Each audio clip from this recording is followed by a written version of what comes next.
todo imposible, y también por un tema de cupos porque llegamos al límite de lo que nos admitía la sala de Zoom. Dicho esto, le doy la palabra a María y a Manuela para comenzar con lo que es la presentación del CIPIAB.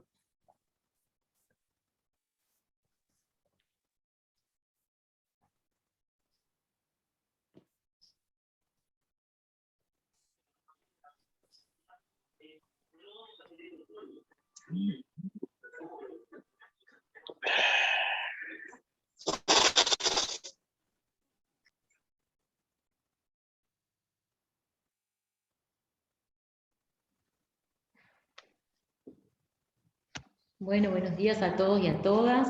Mi nombre es María Verde, yo referencio el departamento de 33, por CIPIAB. La idea es brevemente contarles de qué trata el CIPIAB y los comités de recepción local. Así que bueno, voy a ir dando comienzo. Bueno, el CIPIAB surge en el año 2007 como una política pública interinstitucional e intersectorial para el abordaje de las violencias a la infancia y la adolescencia, tomando responsabilidad también del Estado con respecto a las situaciones de violencia y la complejidad que tienen, ¿verdad? Ante esta situación, después en el año 2019, a través de la ley 19.747, se legitima el CIPIAB, o sea, se crea por la ley, y bueno, también los comités de recepción local. Bueno, el marco conceptual desde que parte el CIPIAB es la interinstitucionalidad y la intersectorialidad, y en este sentido podemos decir que lo que tiene que ver es como que cada institución pueda hacerse responsable de las competencias que tiene, ¿verdad? De acuerdo a su mapa de ruta, protocolos, y bueno, y también la posibilidad de hacer un trabajo conjunto e integral que garantice los derechos de los niños, niñas y adolescentes y la restitución de los derechos también. Bueno, también la perspectiva de género y generaciones es como algo también básico desde lo que partimos, a través de las leyes 19.747 y la 19.580, que son como marcos referenciales para los abordajes que se realizan desde el CIPIAB. Bueno, el CIPIAB está conformado por instituciones INAU, que es quien preside, el Ministerio de Desarrollo Social, el Ministerio del Interior, el Ministerio de Salud Pública, ANEP y la Fiscalía con el apoyo de UNICEF. O sea, se divide como un Comité Nacional de Gestión, la Coordinación Nacional y los comités de recepción local. El Comité Nacional de Gestión funciona mensualmente con representación de las autoridades de las instituciones, es acá en Montevideo que funciona, y lo que hace es, bueno, llevar al ámbito de la discusión de la política pública para poder crear así como los protocolos que ustedes ya conocen, por ejemplo el de ANEP, también los protocolos de violencia sexual, todos los protocolos que salen de las distintas instituciones están como también trabajados internamente en lo que es el Comité Nacional de Gestión. Después está la Coordinación Nacional, que bueno, que es donde apoyamos y acompañamos a los equipos con Emanuela y entre otras compañeras y compañeros. Y después los comités de recepción local, que son como la pata que tiene el CIPIAB en territorio y a través de los que se generan reuniones, en algunos casos mensuales y otras quincenales, que ahí un poco les va a hablar Emanuela. Bueno, buenos días a todos y a todas. Yo soy Emanuela, la referente de CIPIAB para el Departamento de Cerro Largo.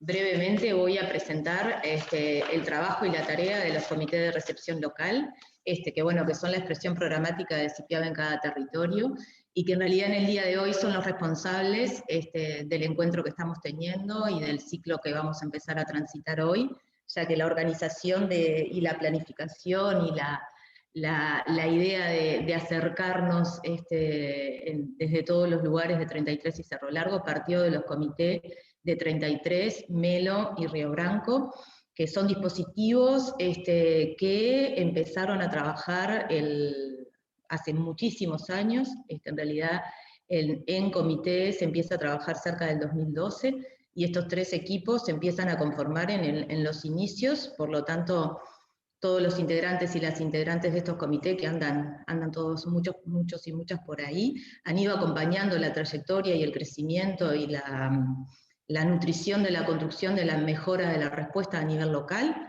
Y bueno, nada, en realidad son espacios de coordinación, de acciones que están integrados por todas las instituciones representantes de CIPIAB en el ámbito local, y el objetivo principal de estos equipos de trabajo es recepcionar las situaciones de alto riesgo de violencia hacia niños, niñas y adolescentes, orientando y coordinando su abordaje desde un modelo de atención que debe ser integral e interinstitucional, trabajando desde una perspectiva que debe incluir el abordaje individual, familiar y comunitario. Nosotros concebimos el abordaje territorial y de cercanía desde una línea importante que es el potenciar los recursos institucionales existentes en las localidades, generando los compromisos y los acuerdos de trabajo que habiliten una interinstitucionalidad e interdisciplinariedad real, coordinando y articulando a nivel de cada localidad, de cada territorio, con las instituciones que les corresponde responder de manera adecuada a la protección de los niños, niñas y adolescentes. La forma de respuesta varía, o sea, tenemos en 33, Río Branco y y Melo, equipos permanentes, hay comités de recepción permanentes, pero en realidad se pueden trabajar en redes focales, en espacios de encuentro, en acompañamiento de equipos que necesiten la orientación o la compañía para intervenir o pensar con otros las estrategias de trabajo. En realidad, las tareas más habituales de los comités de recepción son en principio la valoración del riesgo, porque es desde ahí que se genera o se diseñan las estrategias más adecuadas para los abordajes. Después se trabaja todo el seguimiento, siempre con el objetivo de interrumpir las violencias y de proteger a los niños, niñas y adolescentes y sus familias, y también a los equipos en la manera de lo posible. Otro objetivo, línea de trabajo, es la implementación de acciones de promoción que fortalezcan el sistema local. Y es en este sentido que el año... Es de INAU, que no aparece con un revólver. Es en este sentido que el año pasado estos comités, o bueno, todos los integrantes de estos comités, como todos ustedes, bueno, vivimos un año bastante atípico, con mucha... necesitamos que cierren micrófonos. Mercedes. Gracias. Bueno, el año pasado en realidad fue un año bastante, bueno, muy atípico, muy movilizado, que bueno, estos espacios interinstitucionales se mantuvieron y creo que lograron como pensar creativamente cómo responder a demandas que iban cambiando, formas de comunicarnos con los niños, niñas y adolescentes de otras maneras, ver cómo se mantenían los abordajes, y bueno, cuando se empieza a pensar en la planificación del 2021 surge la idea fuerte de estos comités de también usar las posibilidades y las oportunidades que los momentos de crisis nos brindan, como es esto de los encuentros virtuales, donde podemos llegar a cada rincón de estos departamentos y empezar a encontrarnos y a trazar puentes con los equipos y con los operadores que para trabajar en violencia siempre se necesita no estar solo y estar acompañado, y poder pensar con otros y generar un espacio de encuentro. Y bueno, ese es uno de los objetivos que esperamos empezar a caminar hoy. El fortalecer la trama, que sabemos que es fuertísima en Cerro Largo y en 33.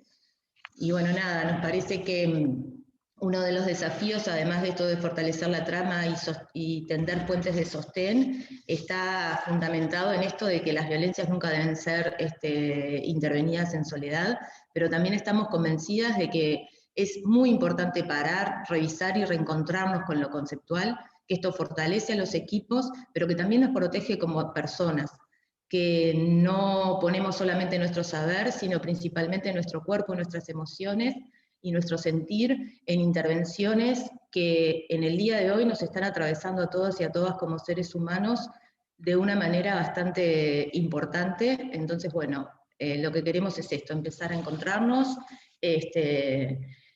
y bueno, construir las posibilidades de no estar solo ante los desafíos que nos está marcando el momento actual. Por acá nosotros vamos cerrando, y le damos paso a los compañeros de Gurises Unidos y de Con Vos. Gracias.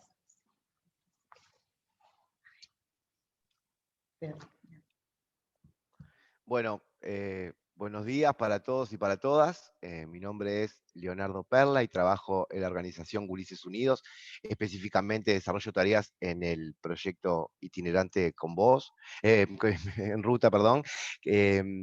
Justo quería decir en realidad como celebrar el encuentro, saludar la participación de todas y todas, destacar el trabajo de la comisión que organizó este encuentro, que llevó mucho pienso y muchas horas, y fundamentalmente celebrar el trabajo en conjunto que emprendimos con el proyecto Con Vos, que si bien veníamos como transitando coordinaciones en situaciones particulares, bueno, nos encontramos como juntos para planificar también esta ponencia y bueno, celebrar eso y el enriquecimiento que esto implicó.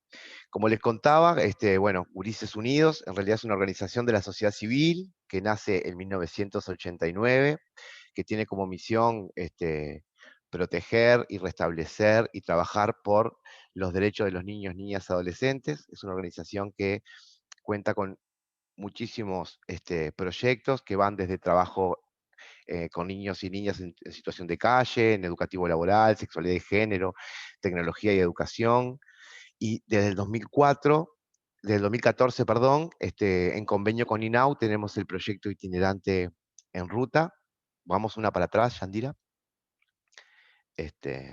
Que tiene como objetivo general contribuir a revertir las situaciones de explotación sexual comercial y no comercial que viven niños, niñas y adolescentes, buscando fundamentalmente restituir el ejercicio de los derechos vulnerados y fortaleciendo las capacidades para superar esas situaciones y, bueno, y así garantizar el efectivo acceso a los servicios y beneficios que están dentro de la matriz de protección. Somos un equipo itinerante que tiene las líneas de acción. Nosotros le ponemos siempre que son 3 o 4 líneas de acción, capaz que vamos a la próxima diapositiva, que fundamentalmente tiene lo que tiene que ver con la sensibilización territorial, y ahí nosotros trabajamos en consonancia y en diálogo con los territorios para realizar campañas que sensibilicen a toda la comunidad en diferentes lugares y con diferentes lenguajes expresivos. Nos focalizamos también a trabajar la capacitación específica, como puede ser este encuentro u otros que puedan surgir, con actores vinculados a proyectos AINAU o todos aquellos servicios o instituciones del territorio que consideren que quieren como profundizar en esta temática. Y eso nosotros lo hacemos proponiéndole al territorio instancias de encuentro, como también recibiendo la demanda y poder conjuntamente con quien demanda construir el mejor espacio para discutir y profundizar sobre esa temática. Hacemos orientación y seguimiento en aquellas situaciones que se detecten que pueden ser de explotación sexual de niños, niñas y adolescentes, tanto desde la certeza, cuando no nos quedan dudas de que está sucediendo una situación de explotación sexual, como cuando tenemos la sospecha y no sabemos si realmente estamos frente a la situación, vemos algunos indicadores, nos parece que sí, nos parece que no. Bueno, tanto la certeza como la sospecha, somos un equipo que está enteramente a disposición para el Departamento de Cerro Largo y para el Departamento de 33, en el encuentro, las coordinaciones, en juntarnos con redes focales, en participar en mesas de infancia o en distintos espacios intersectoriales para pensar juntos y abordar de diferentes miradas la situación específica y, de concretarse la certeza, trazar cuáles son los mejores caminos o la estrategia, y si tenemos situaciones de sospecha, bueno, como pensar qué caminos tenemos que recorrer para saber o para terminar de dilucidar si realmente lo que está sucediendo con esos gurises se constituye o no una situación de explotación. Y también trabajamos en atención a situaciones concretas. Si bien nuestro dispositivo no tiene una atención específica individual con niños, niñas y adolescentes, si existe alguna situación en alguno de los departamentos que implicase eso, nosotros podemos, en coordinación con los equipos de referencia de ese niño, niña o adolescente, establecer algunas líneas de acción de trabajo individualizado. Y sí también en trabajos grupales. De hecho, hemos tenido experiencias donde trabajamos la restitución de derechos o la temática o lo que va sucediendo en diferentes colectivos grupalmente, tanto con adolescentes como con colectivos de educadores o técnicos. Eso es en rasgos generales el proyecto En Ruta. Nosotros somos un equipo multidisciplinario que tiene sede en Montevideo y que viaja a los departamentos. trabajamos en los departamentos que están como de la mitad del país hacia el este.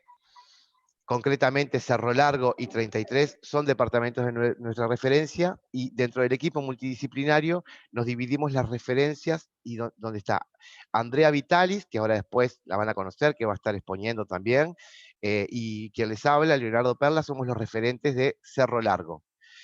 Y por el otro lado, Mauricia Sousa y Victoria Bast son las referentes de 33. Si bien como equipo nosotros trabajamos compartiendo y tratando de destrabar las situaciones en equipo con una mirada integral, hacemos esto de referencias para tener el contacto y los vínculos con los actores del departamento.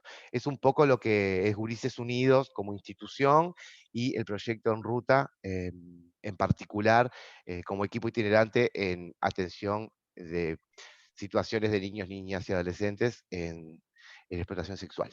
Así que le paso la palabra a Yandira. Bien. Gracias, Leo. Bueno, desde el proyecto, primero que nada, agradecer la presencia de todas y todos, agradecer también al CIPIAP por la oportunidad de participar en esta instancia. Como decía Leo, esta actividad fue trabajada en forma conjunta con Gurises Unidos, lo cual, bueno, celebramos fuertemente que es esa posibilidad también de encuentro y de intercambio de miradas entre los dos equipos. El proyecto Con Voz es un dispositivo especializado en la atención integral de niños, niñas y adolescentes en situación de violencia. Es un convenio entre el INAU y el Movimiento Paulina Luisi, que en realidad empieza a funcionar en el año 2018, a partir de un llamado que se hizo a nivel nacional para todos los departamentos. El dispositivo cuenta con 20 cupos, ¿verdad? Para la atención. Y bueno, y como decía, la población objetivo son niños, niñas y adolescentes hasta 17 años y 11 meses que han vivido o están en riesgo de volver a vivir situaciones de maltrato, abuso sexual, explotación sexual comercial o trato. Nosotros, el equipo no recibe derivaciones directas desde los otros equipos de territorio o de los otros operadores, sino que estas derivaciones se realizan a través del Centro de Estudio y Derivación de INAU, el CED de INAU, o desde el Comité de Recepción Local de CIPIAP, que bueno, que a partir de la discusión de determinadas situaciones que llegan a ese ámbito, resuelven la derivación a este equipo especializado. El equipo está localizado en Melo, tiene su sede en Melo, pero tiene una competencia departamental. El abordaje que hacemos desde este dispositivo es integral, multidisciplinario y también interinstitucional, desde un enfoque de derechos, de género y generación. No conseguimos el trabajo, sino es en forma multidisciplinaria y por supuesto también en articulación con otros actores del territorio. También, a su vez, tenemos dos modelos de intervención. Un modelo es la interrupción de la violencia, que está dirigido a promover las condiciones de protección en niños, niñas y adolescentes. Y luego nuestra, digamos, mayor especialidad es la reparación del daño, que es que cuando en condiciones de protección, lo que hacemos desde el equipo es abordar los impactos psicosociales de la situación traumática para para la reparación del daño generado, ¿verdad? También, así como, si bien nosotros tenemos acotado 20 cupos nada más para el trabajo, por supuesto que también como equipo estamos abiertas a la posibilidad de intercambiar con otros equipos, de hecho lo hacemos todo el tiempo en el ámbito del CRL, o bueno, en los ámbitos que nos requieran, para poder pensar juntos. Y bueno, y una modalidad también que es bien distintiva y muy interesante del equipo es que trabajamos con el perfil de proximidad, o sea que el trabajo de reparación no se centra únicamente en lo que puede pasar, por ejemplo, en el ámbito de la entrevista o del trabajo individual con el niño, niña, adolescente, sino que también se integran, ¿verdad?, otros referentes, las instituciones donde estos niños circulan. Entonces, bueno, esto hace que justamente esto es lo que le da también la integralidad y la interinstitucionalidad a nuestras intervenciones. Así que bueno, un gusto estar compartiendo este espacio con ustedes el día de hoy y contarles un poco de lo que venimos trabajando. Bueno, ahora sí vamos a entrar como a los bifes de lo que nos convoca hoy. Contarles también que esto que vamos a estar como conversando y por los lugares que vamos a estar transitando, está enmarcado en un encuentro acotado, o sea que seguramente nos queden dudas, nos queden preguntas, haya cosas que van a necesitar más tiempo de abordaje, o a veces uno después se empieza a confrontar con la experiencia, con lo que va vivenciando en cada uno de los lugares de los que participa. Bueno, seguramente podamos pensar una instancia para profundizar o para abordar algunas cuestiones que seguramente no podamos hacer el alto en este encuentro que tiene una hora de finalización concreta. Compartirles primero y fundamentalmente la definición o qué entendemos por explotación sexual hacia niños, niñas y adolescentes y cuáles son como las primeras aproximaciones, y empezar subrayando que en realidad la explotación sexual es un tipo de violencia. ¿Ah? Es violencia del tipo sexual, es una de las peores formas de violencia que reciben niños, niñas y adolescentes, y que en realidad no está definida desde hace mucho tiempo. Uno piensa que en realidad es una temática que la tenemos como clarísima y hace añares que está definida, y en realidad la primera vez que esta temática se define es en 1996, en realidad en el Congreso de Estocolmo, cuando los estados se juntan y le ponen una definición que que la transforma en explotación sexual. Seguramente, y hasta el día de hoy seguimos escuchando, que es mucho más común escuchar la palabra prostitución infantil. Y en realidad, acá se define a la explotación sexual como una violación fundamental de los derechos de la niñez, y abarca el abuso sexual por parte de un adulto y la remuneración, y ahí subrayo remuneración, en dinero o en especies para el niño o la niña o para una tercera persona. Cuando hablamos de remuneración en dinero o en especies, es el billete que se puede intercambiar, por decirlo de alguna forma, y cuando hablamos de especies, como poder abrir el abanico y imaginarnos muchísimas posibilidades. ¿No? La especie o el intercambio puede ser la recarga de un celular, puede ser un par de championes, puede ser un kilo de carne picada, puede ser que los gurises y las gurisas tengan acceso a lugares que no podrían tener acceso, puede ser un montón, puede ser el alquiler, la recarga, cualquier cosa. Bien, que en realidad puede ser hacia el niño, niña o adolescente, o puede ser hacia una tercera persona. Por ejemplo, un adolescente que se va el fin de semana con un señor adulto a cambio de el surtido para la familia. En realidad, esa especie no lo recibe el niño o la niña, sino una tercera persona. Y fundamental y concreto en esta definición de explotación sexual, que la diferencia, ahora después vamos a ver también, del abuso, es que los gurises son tratados como objeto sexual y como mercancía. Acá tenemos la mercantilización de los cuerpos.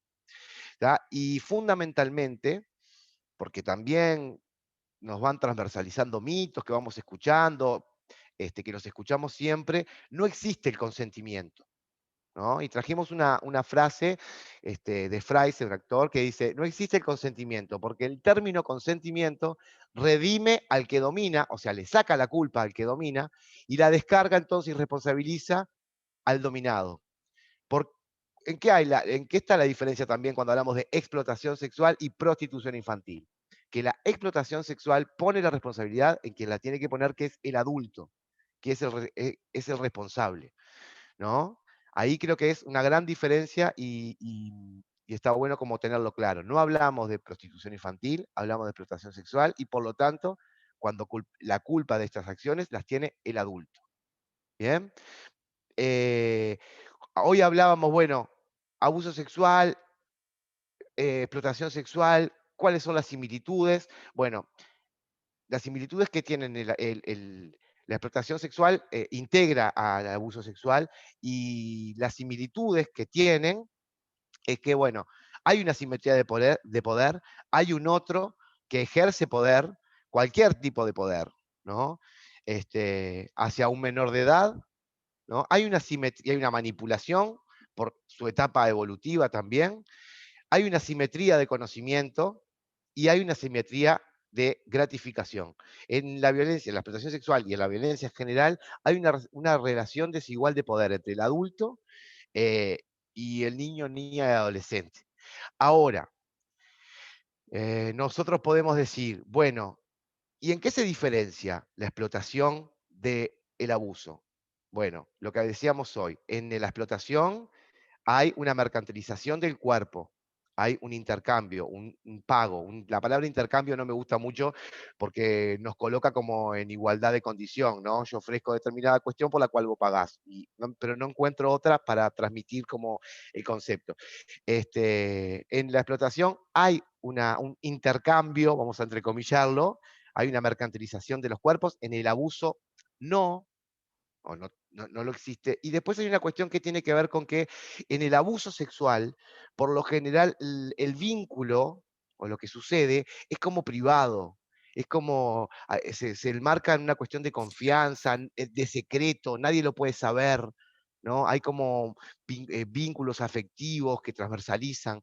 Sin embargo, la explotación sexual se abre en la incorporación de terceras personas, como puede ser el proxeneta, como puede ser el facilitador, como puede ser el taxista que lleva a las gurisas y a los gurises a determinado lado, sabiendo lo que sucede en ese lugar.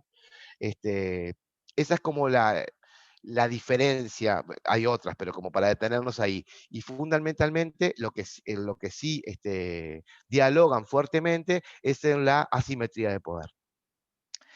No sé la que viene, no sé si vamos bien, cualquier cosa, levantan la mano. Vamos para la próxima, que no sé. Bueno, Bien, ahí va. ahí.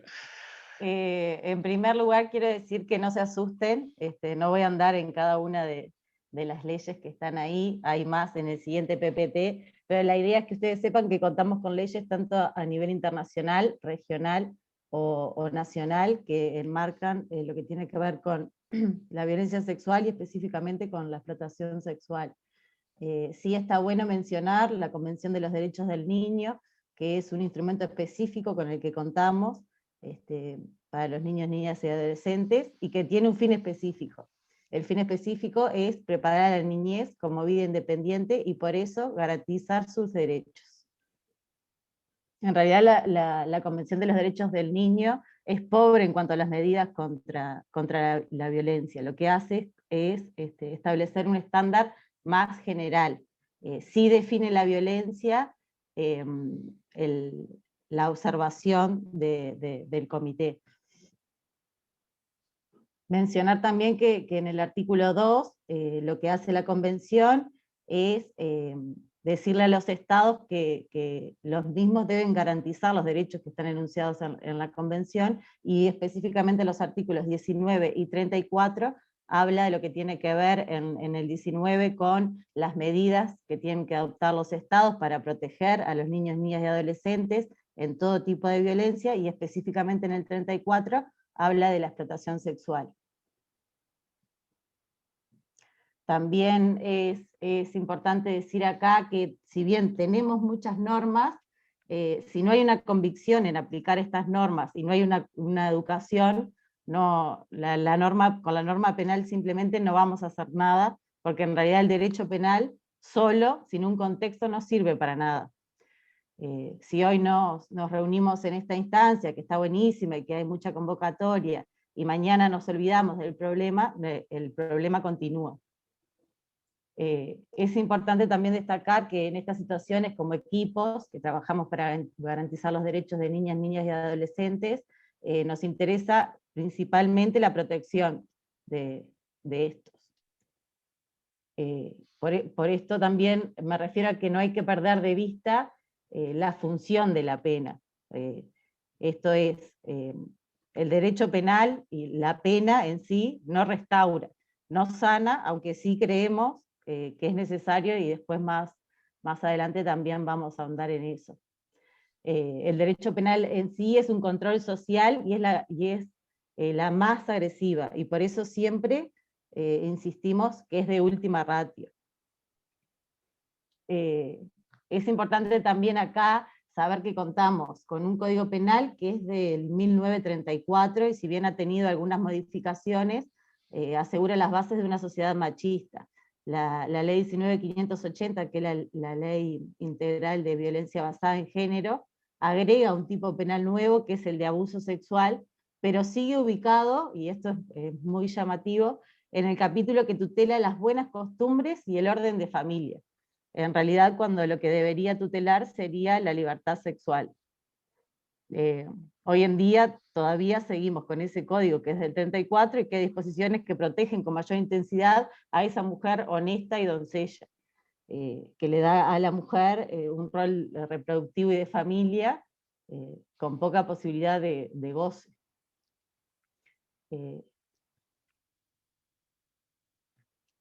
Capaz que también mencionar que debemos o se debería tutelar los bienes jurídicos con una perspectiva de género.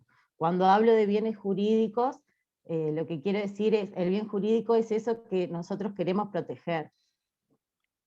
En realidad, en estos casos, específicamente lo que tiene que ver con la explotación sexual, el bien jurídico sería la dignidad humana.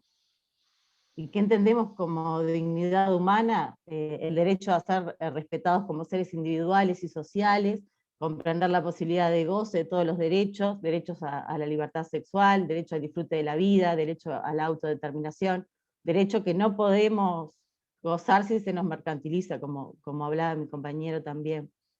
Por eso en estos casos siempre decimos que el consentimiento no tiene valor, no podemos ser libres si antes no somos iguales. El Estado lo que tiene que hacer es garantizar una vida libre de violencia de forma interinstitucional y un ordenamiento integral, y no de forma aluvional. Capaz que sí mencionar que ahí aparece, Yandira, en el artículo específico, la ley 17815, que es la que regula la explotación sexual, es una ley que se crea en el 2004, ahí regula y está absolutamente prohibida la explotación sexual, pero en el 1927 teníamos una ley que creó el delito de proxenetismo, y es interesante también saber que recién en el 95 se agrava el proxenetismo cuando eran menores de 18 años, y luego en el 2004 aparece la ley 17815. Lo que hace en su artículo 4 es castigar la retribución o la promesa de retribución a un niño, niña o adolescente, o a una persona en situación de discapacidad, para que ejecute actos sexuales eróticos. En realidad lo que hace acá es que ejecuta el ofrecimiento de la retribución. No tiene por qué ser económica, como traía el Leo también, cualquier ventaja que puede ser una prestación social, el acceso a un lugar, un surtido, un alquiler. El mandato que subyace de este artículo es la prohibición del ofrecimiento de la retribución, o la promesa de retribución. Yo te prometo que te voy a pagar el alquiler. Eso ya es un hecho punible para la ley, y específicamente para este artículo. Acá está bueno que siempre se da como este ejemplo, pero capaz para clarificar un poco, haciendo una analogía como con otro tipo de delito, como es el delito de hurto. El delito de hurto se configura cuando una persona se apropia de un bien que no es propio, que le es ajeno. En realidad, en ese caso, cuando se configura el delito de hurto, nadie le pregunta si efectivamente consintió o no el hurto, el robo. No le preguntamos cuando vamos a denunciar, pero ¿estabas de acuerdo en que te llevaran la bici? ¿Estamos de acuerdo? No. Sí sucede en este tipo de delitos, lamentablemente sigue pasando. Por eso siempre repetimos que nunca se puede hablar de consentimiento cuando hablamos de explotación sexual. Y después también es interesante hablar, que también lo traía Leo, pero que también tenemos como un marco normativo que lo regula, el artículo 5 de la ley, que no está ahí, pero es interesante porque habla esto de la figura de la contribución a la explotación sexual. Plantea acá la ley que es un tipo penal específico, desplaza al delito de proxenetismo, puede no explotar la prostitución del otro, sino que contribuir. Un ejemplo claro de este artículo es el que elabora perfiles en redes sociales de niños, niñas y adolescentes. Eso también está castigado a nivel nacional por la ley. Si bien hablamos como de un montón y no ahondé en ninguna. La idea era que cuando se les enviara a ustedes los PPTs, tengan como todo el compendio de normativa, tanto nacional, internacional y regional, con la que contamos.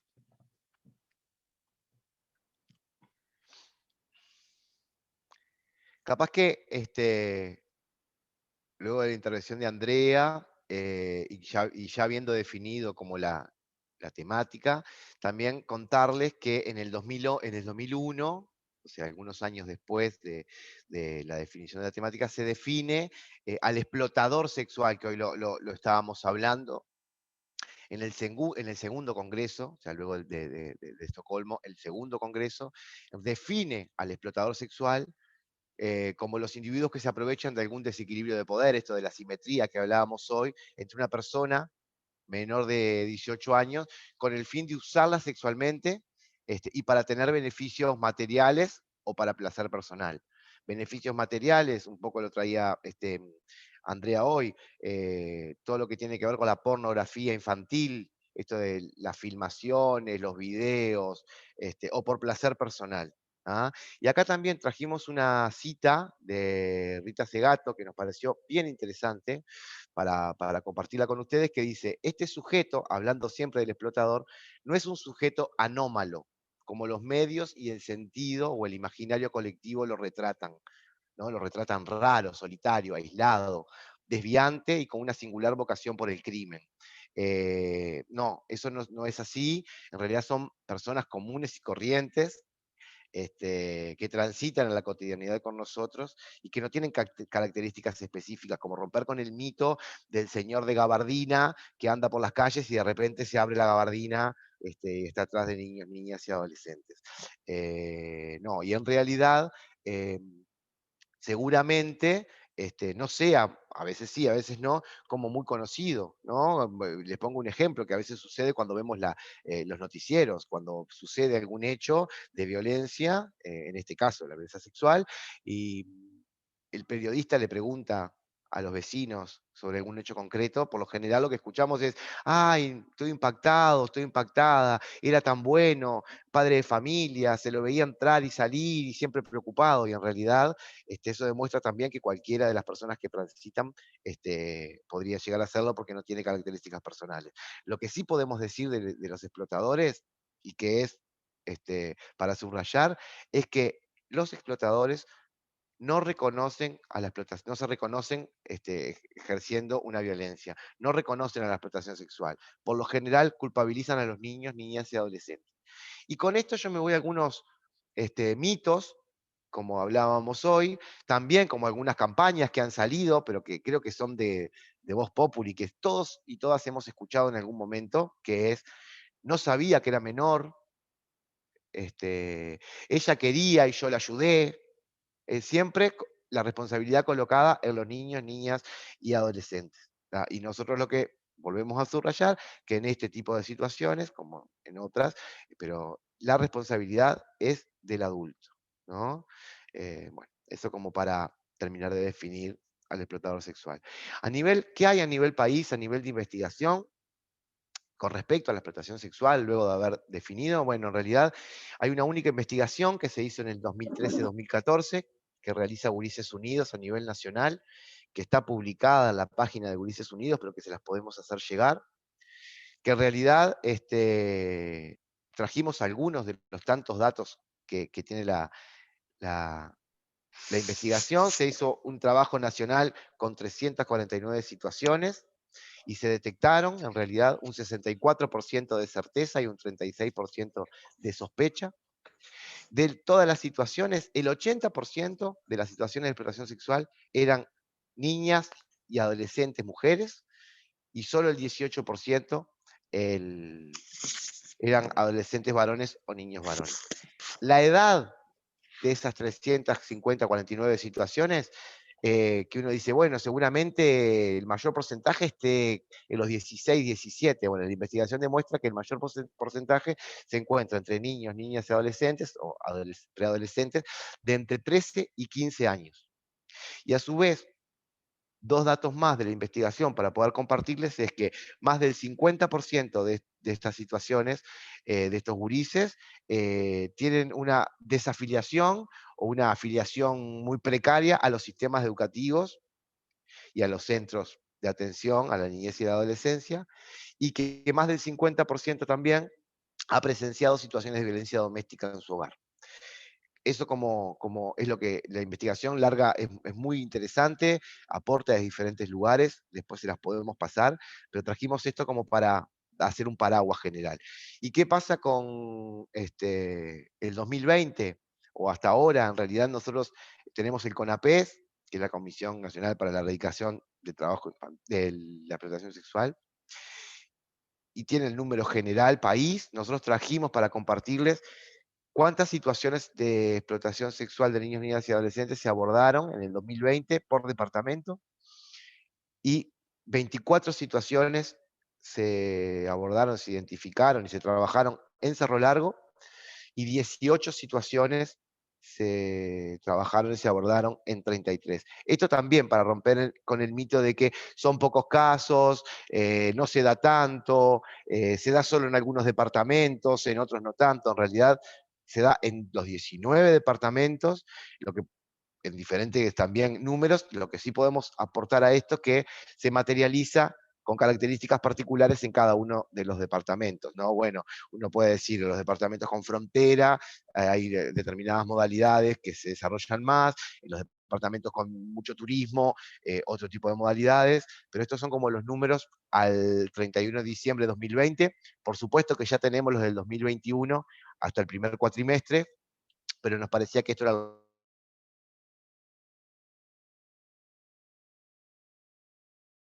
Vamos a la próxima. Bueno, acá vamos a empezar a andar un poquito más y a trabajar un poquito más o dar un poquito más de herramientas o piques, por decirlo de alguna forma, como para entrar también en la cotidianidad de cada uno de ustedes, aportes que puedan servir para el abordaje de esta situación. Entender que la detección es un proceso, ¿ah? Que se da a partir de la valoración de ciertos indicadores, ¿tá? Que nos pueden estar mostrando una situación de sospecha, una situación de certeza, que ahora se los vamos a compartir.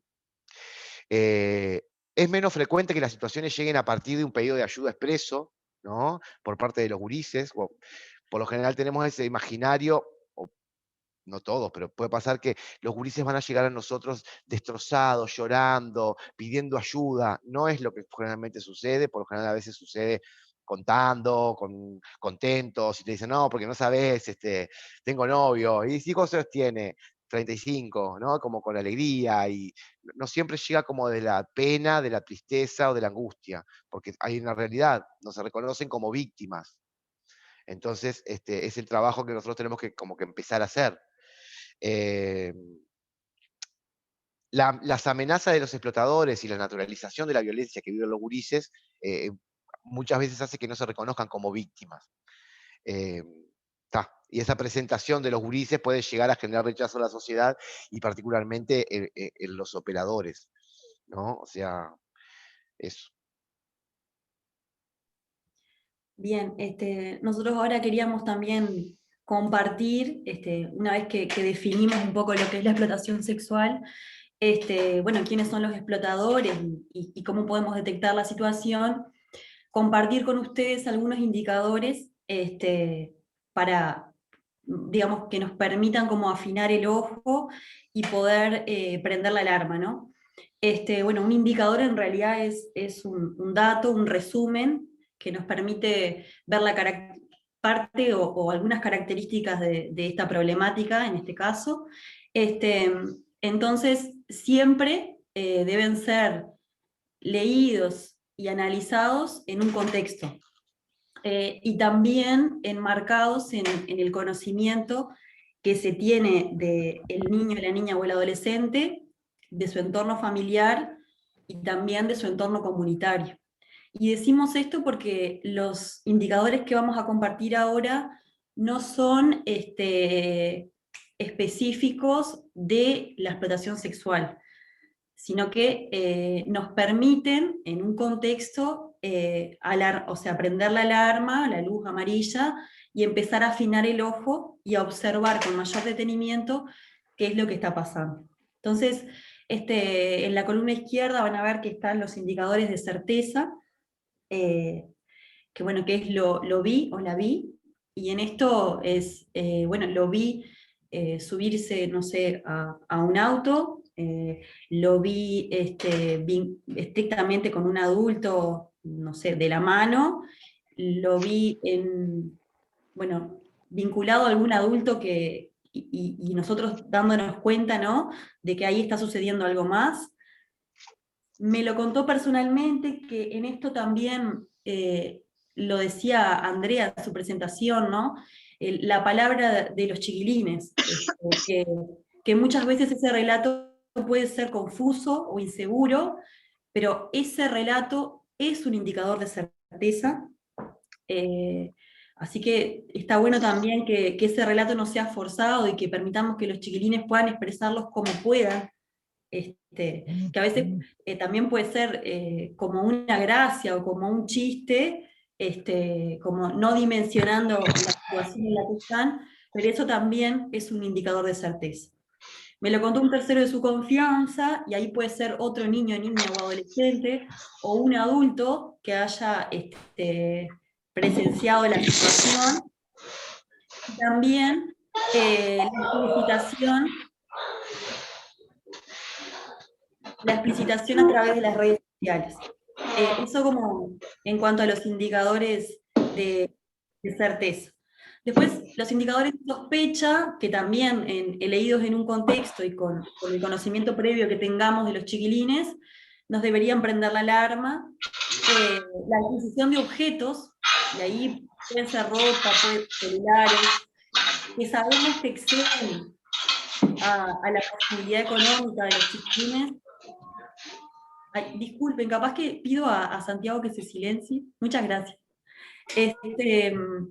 Que no logra explicar cómo obtuvo ese objeto, y que atribuye que fue un regalo de un amigo o una amiga. Después, otro indicador de sospecha es el cambio repentino en la estética, la forma de vestir o la higiene personal. Y esto puede ser que veamos que hay como una excesiva preocupación por la estética, ¿no?, en la ropa o en el maquillaje o en el peinado, pero también puede ser el comportamiento inverso, de que haya como un abandono, una falta de higiene en los niños, las niñas y los adolescentes, un comportamiento sexualizado con pares y adultos y personas adultas. Después, las infecciones de transmisión sexual, los embarazos y los abortos, comportamientos autodestructivos, cortes, automutilación o intentos suicidas, el consumo problemático de sustancias, que desaparezcan por varios días sin dar explicación del lugar en donde estuvieron o con quién estuvieron. Sabemos que está en contacto con adultos que se vinculan de forma directa con la prostitución, o la circulación de los chiquilines por espacios relacionados a actividades de explotación sexual, boliches, cantinas, paradas de camiones, actividades nocturnas, hoteles. La manifestación que puedan traer, ¿no?, de que duermen en la casa de un amigo o una amiga y preservan la identidad de quien lo viene a buscar o quien le hace regalos.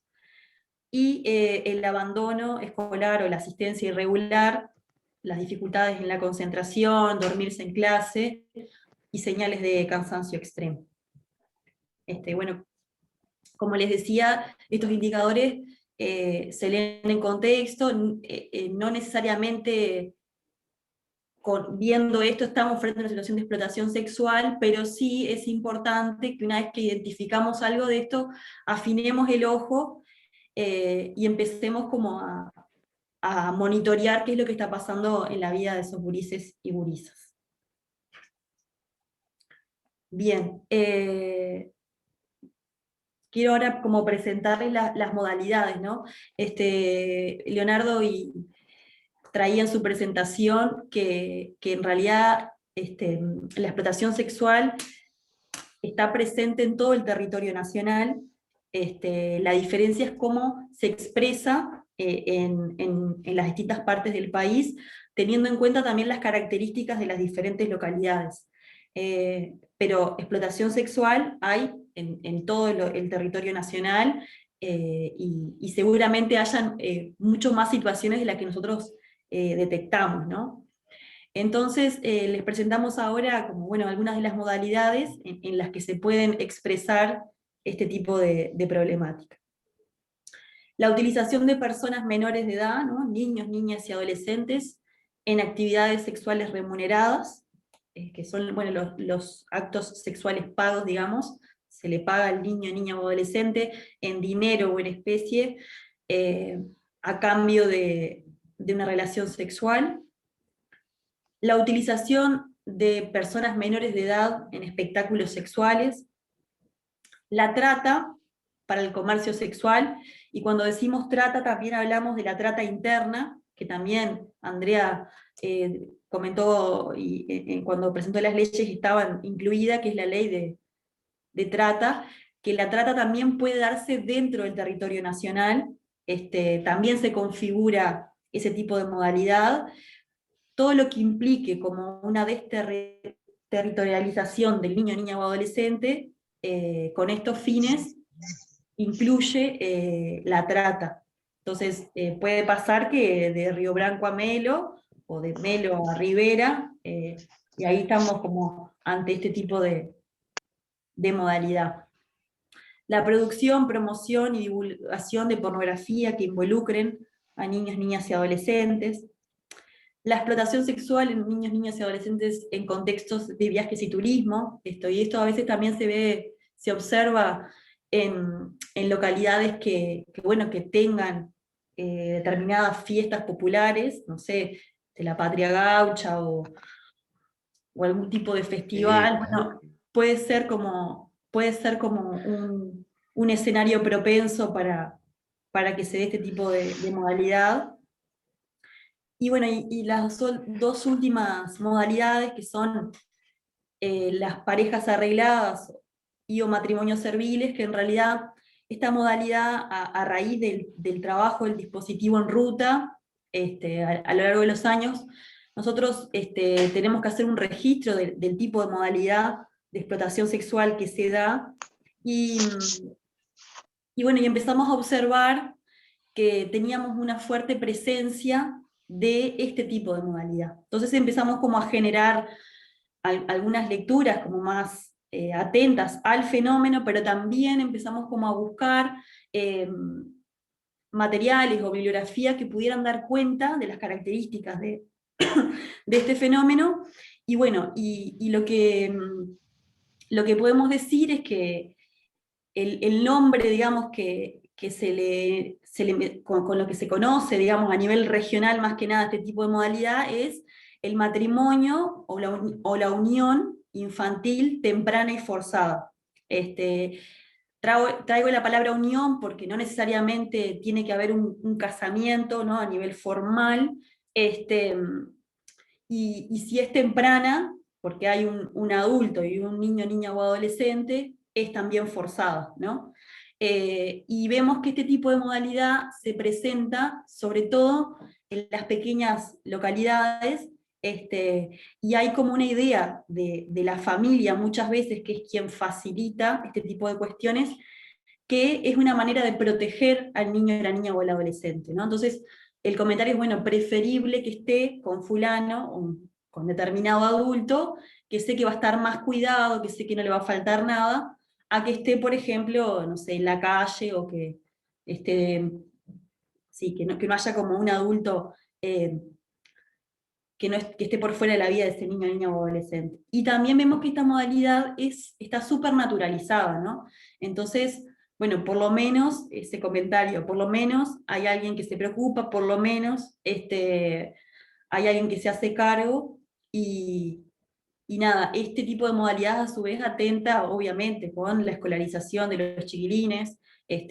Muchas veces surgen embarazos que también constituyen una nueva vulneración en estos contextos, bueno, otro tipo de violencias.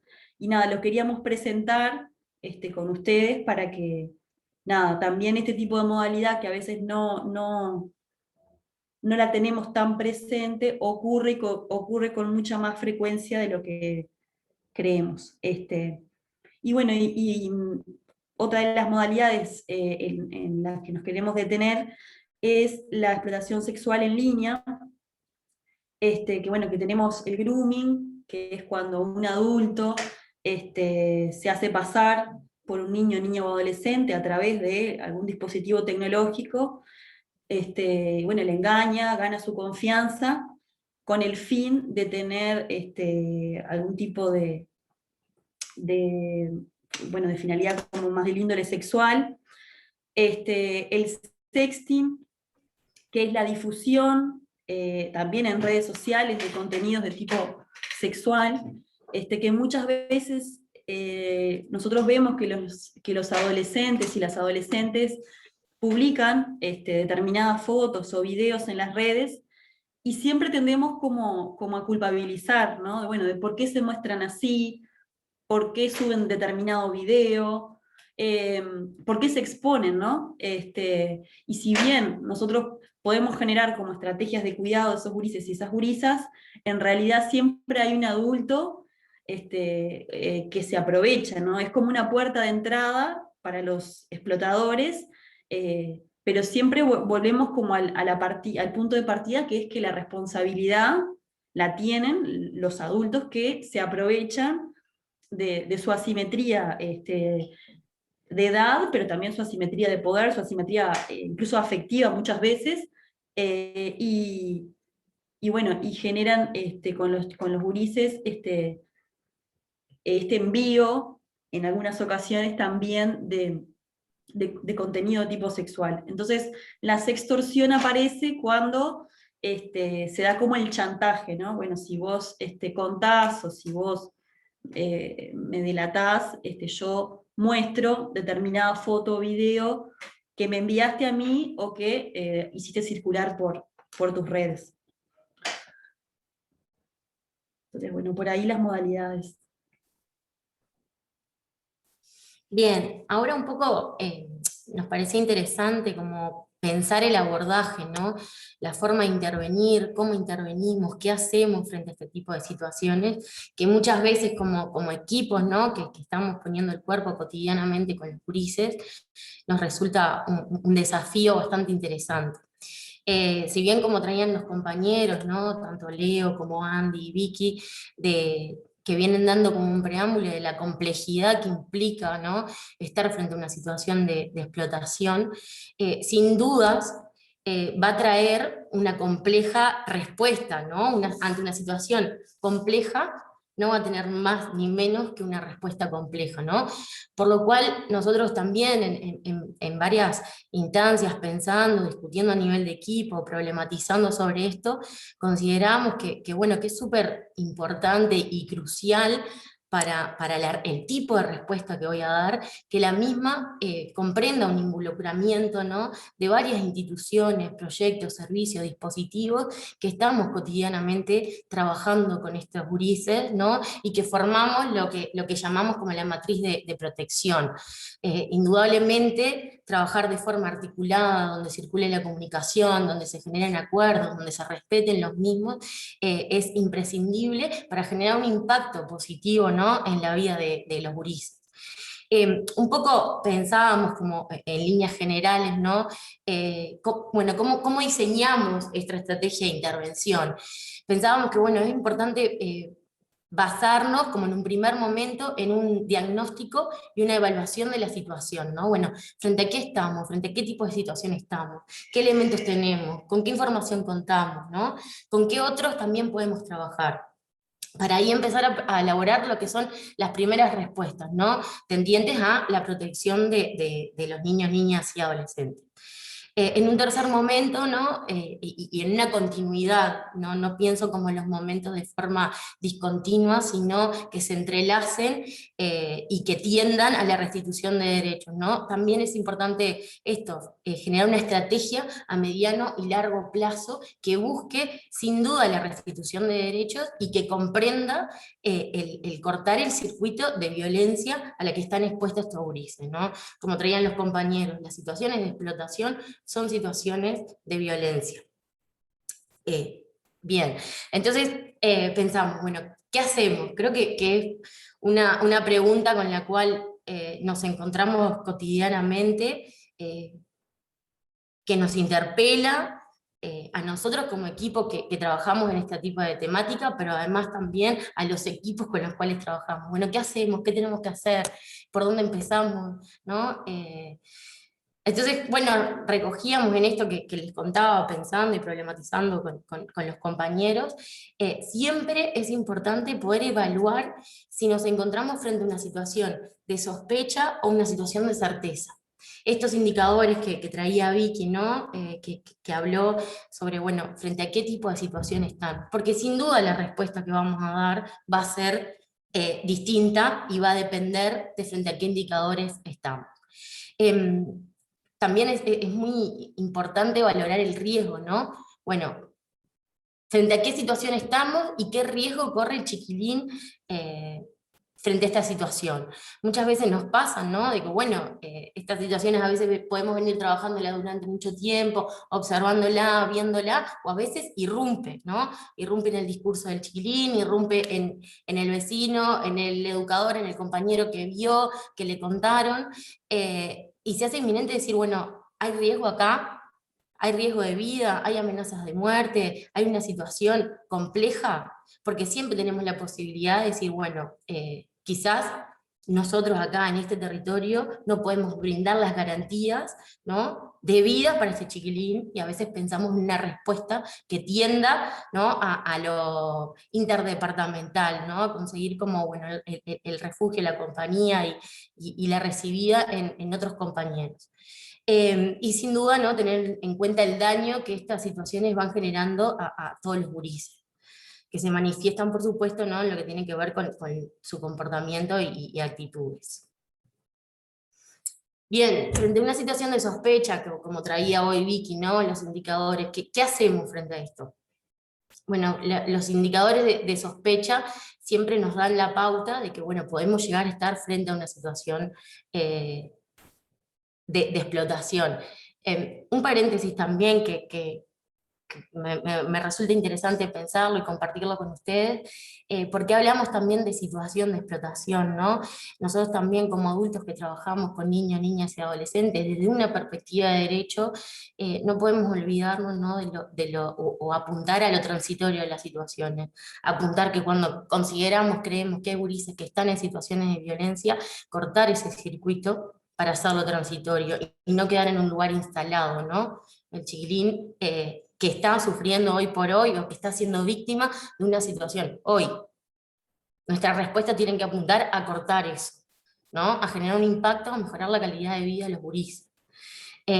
Bueno, dicho esto, pensando, ¿no?, en los indicadores de sospecha, acá es fundamental, hablamos, bueno, lo pudimos como en la narrativa poner desde el rol del educador, pero a veces comprende mucho más, ¿no? El educador, el técnico, el auxiliar, el que está en contacto día a día, ¿no?, que pone el cuerpo, que acompaña, que ve, que observa, que escucha, o que dialoga directamente, ¿no? Es fundamental esta figura.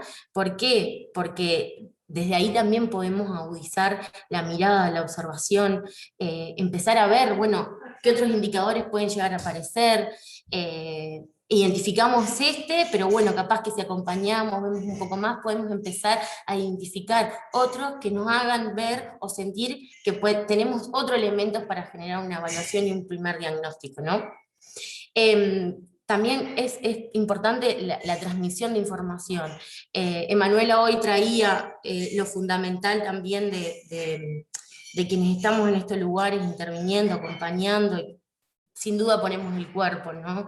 Por ende estas situaciones también de violencias nos atraviesan. Perdón, un poquito, ahí va. Nos atraviesan, por lo cual transmitir al otro, compartir, generar instancias de cohesión, de pienso, ¿no?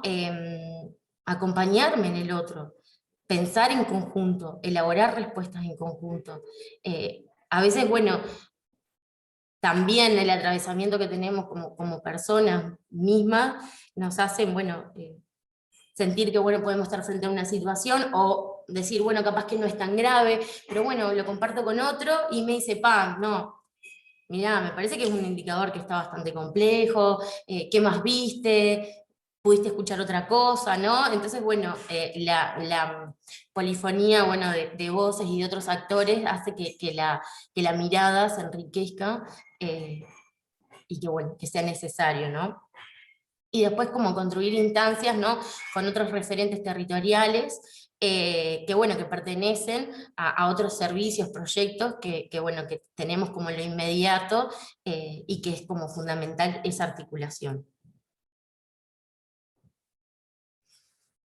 Frente a las situaciones de certeza, ¿no?, los indicadores que traía Vicky, la vi, me dijo, me contó un referente, me dijo un amigo, vi en las redes, qué hacer, ¿no? O cuando el chiquilín mismo viene desde el relato.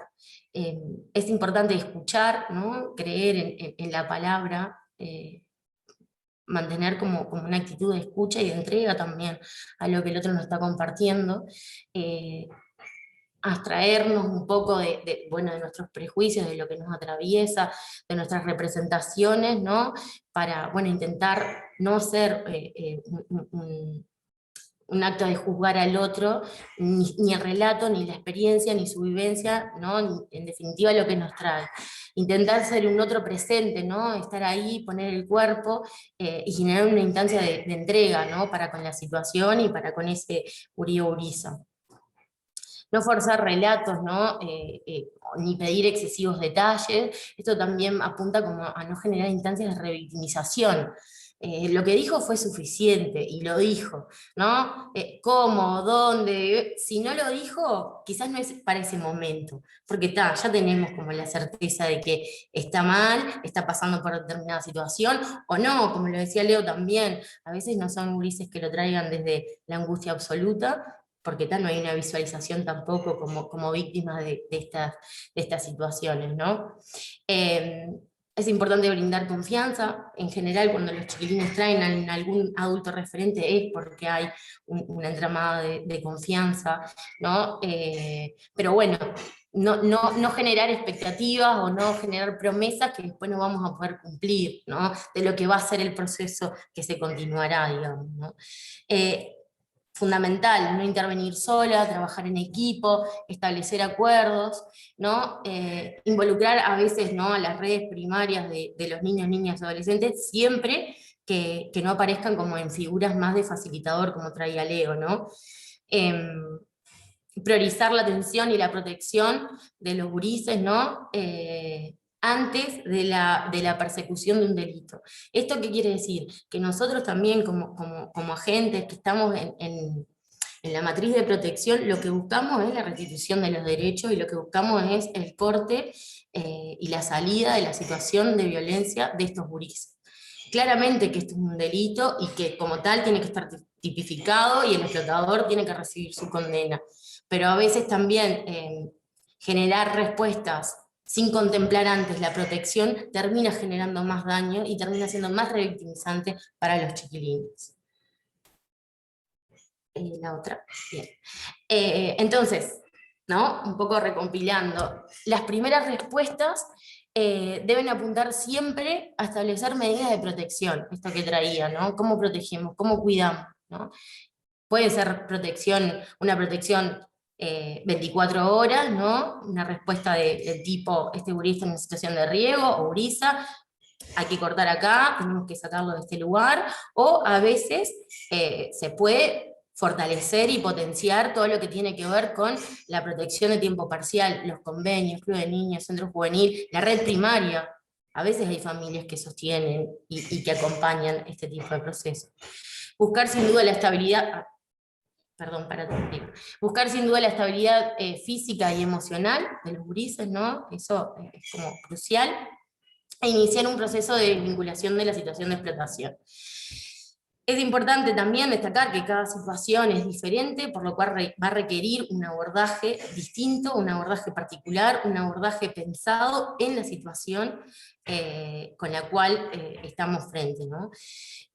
Cada actor y cada institución tienen un rol importante y particular, y teniendo en cuenta la especificidad, el tipo de vínculo que generaron con los gurises, ¿no?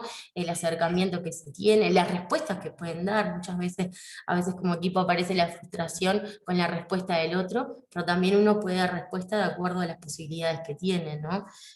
Institucionalmente y a nivel de dispositivo también. Bueno, sin duda, estar trabajando con situaciones con gurises que están en situaciones de explotación, genera un impacto, ¿no? en todos nosotros.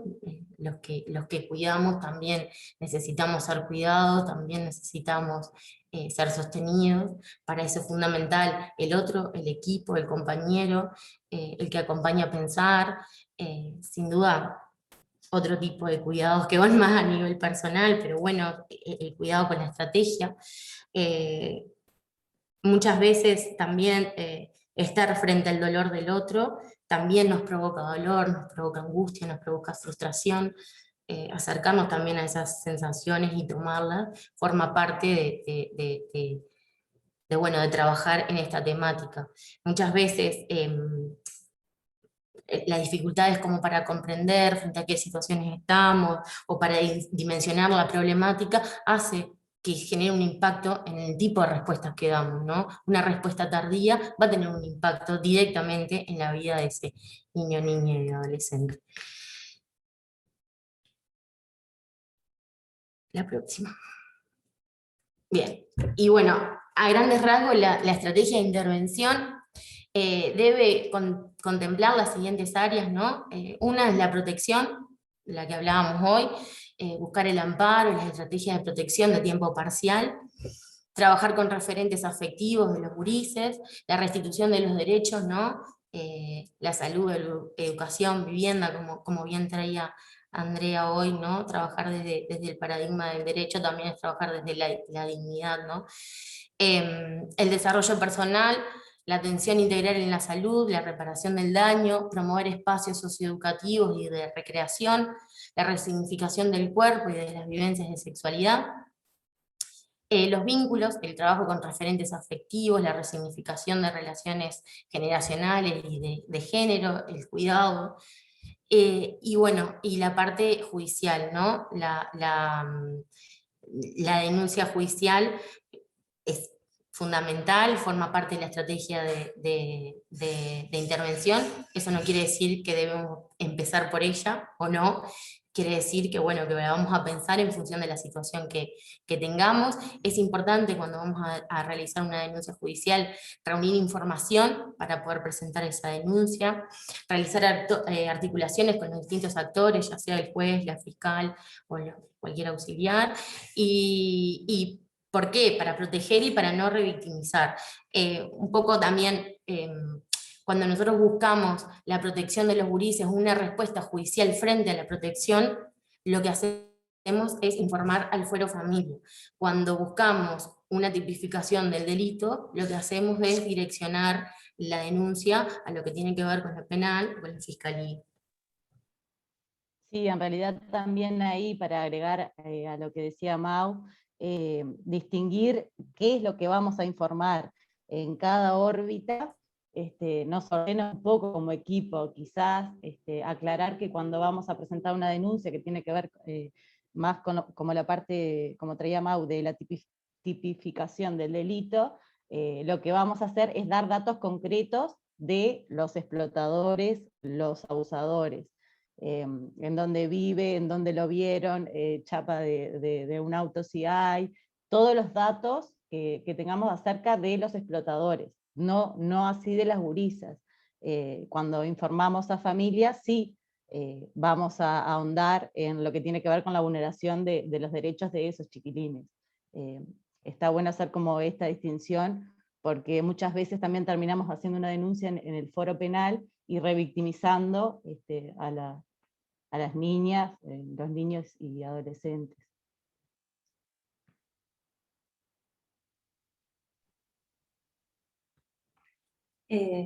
Bien, y un poco también trayendo ya todo lo que mis compañeros han dicho, compartimos también con ustedes esta pregunta, ¿no? De, bueno, ¿quiénes ¿quiénes tienen que actuar o quiénes tenemos que actuar en estas situaciones? Y bueno, la respuesta es que todos y todas tenemos la responsabilidad de actuar, tanto si estamos frente a una situación de sospecha, como si estamos frente a una situación de certeza de explotación sexual en un niño, una niña o un adolescente.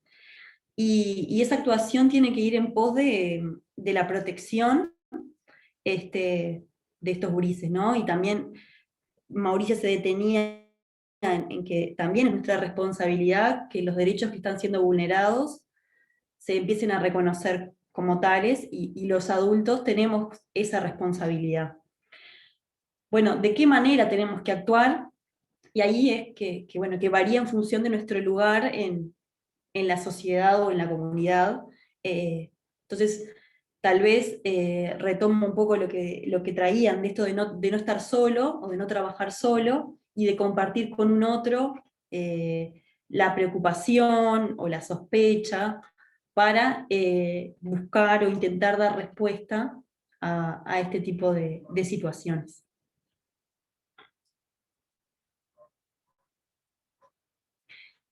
Y bueno, de la mano de eso también es como importante, cuando vamos a pensar en la atención de este tipo de situaciones, la pertinencia de armar una estrategia que sea particular, y esto tiene que ver con poder tener en cuenta la etapa primero evolutiva de los chiquilines, y también que considere como el momento en el que está la situación, ¿no? Una situación puede ir cambiando, y por eso también es importante que nosotros como equipo podamos revisarla y reorientarla en caso de ser necesario. O sea, es como un proceso también dinámico, más allá de que uno establece acuerdos, las situaciones son dinámicas y se pueden ir transformando, entonces por eso está bueno pensarla. También, y respecto a los gurises y las gurisas, poder pensar espacios de intervención donde la herramienta no sea únicamente la palabra, ¿no? Ya los chiquilines dicen de la manera que pueden, que están en este tipo de situaciones, tal vez que no sea siempre la palabra el mediador, sino buscar, y ahí puede ser, ¿no?, más lo lúdico o lo grupal, para trabajar este tipo de situaciones. Lo dijo Manuela, y también lo dijeron mis compañeros de equipo, ¿no? No trabajar solo, es bien importante. Trabajar en equipo, establecer acuerdos y trabajos conjuntos, eso también es clave en el desarrollo de una estrategia. Podemos no estar de acuerdo todos y todas, pero sí es bien importante que se puedan respetar los acuerdos que generamos, y siempre teniendo en cuenta que la estrategia se va a ir revisando, ¿no?, conforme pase el tiempo y las situaciones vayan cambiando. La intervención desde un trabajo interdisciplinario, con las redes primarias del niño, la niña o el adolescente, su familia, referentes protectores y redes comunitarias. Esto también, ¿no?, los referentes protectores y la familia, creo que también Mauricia lo mencionó, teniendo en cuenta que no sean o que no formen parte de el círculo de explotación, ya sea como explotadores o como facilitadores, ¿no? Por eso también en la valoración del riesgo y en el diagnóstico primario, identificar, bueno, cuáles son esos referentes de protección, protectores, y eso también es bien importante al momento de pensar la estrategia. Y bueno, y finalmente la complementariedad de la acción y el trabajo coordinado de distintas instituciones. Eso también, ¿no? Tener presente que todos los equipos que abordan las situaciones tienen algo para aportar en este tipo de cuestiones, y ese trabajo interdisciplinario se complementa y seguramente desencadene en una estrategia bueno, más sólida y más efectiva. Tengo ganas de avisarle que se le mataron. Tengo ganas de avisarle que le mataron la pata.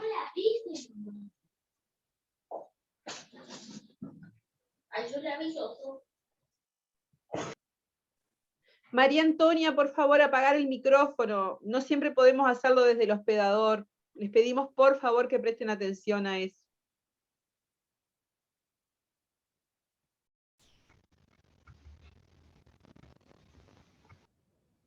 Bueno, como ya traían las compañeras de Ulises Unidos, bueno, a partir de ahora nos vamos a centrar un poco más en el proceso de reparación del daño, que bueno, es como una fase de esta estrategia de intervención que podemos diseñar para cada niño, niña o adolescente en su situación particular. También es una de las líneas en las que trabajamos en el proyecto Con Vos, específicamente. Más allá de los tratamientos específicos que puedan requerir los niños, niñas, adolescentes con los que estamos trabajando, resulta clave el rol de quienes comparten la cotidianidad, enfrentando los impactos que los gurises y gurisas dejan estas experiencias violentas, y acompañarlos de la mejor forma. En este sentido, puede quedar un poco repetitivo porque ya se ha traído bastante el tema del trabajo en red e interdisciplinario, pero nos parece fundamental, lo que estuvimos conversando entre los dos equipos cuando preparábamos esta presentación, nos parece fundamental que quede como resonando la idea del trabajo en red y de no quedarnos solos, porque es una de las partes más importantes del proceso de reparación del daño, que como ven ahí en la diapositiva, este proceso es integral y se deben integrar tres grandes áreas. La idea es que cada área trabaje coordinada con la otra, que son la salud, las intervenciones psicosociales y educativas y la reparación a nivel judicial. La idea, bueno, es abordar en forma integral la situación para, bueno, llegar al objetivo de la restitución de derechos, porque, bueno, son niños, niñas y adolescentes que han sido vulnerados en todos sus derechos, han vivido situaciones de violencia no solo físicas, corporales, psicológicas. Lo traía Leo hoy cuando hablaba de los números, que más del 50% de los niños, niñas y adolescentes que han estado en una situación de explotación sexual vienen de hogares donde hay violencia doméstica, de género. También traía que más del 50% están fuera del sistema. Entonces, bueno, es importantísimo trabajar en red, no sé, pensar, bueno, si el niño, niña, adolescente va a un centro juvenil, coordinar con ese equipo o un club de niños, si no derivarlo, coordinar con los equipos de salud, con los equipos educativos. Entonces, bueno, cuando se realiza una derivación, por ejemplo, bueno, el centro juvenil detecta una situación, la deriva a un equipo especializado, bueno, no nos desentendemos, digamos, de la situación, sino que cada uno, trabajando en red, llegando a acuerdos de trabajo, puede aportar desde su especificidad, desde sus objetivos, el objetivo que tenga cada proyecto o cada equipo. Entonces eso va a generar impactos positivos en la intervención, también teniendo en cuenta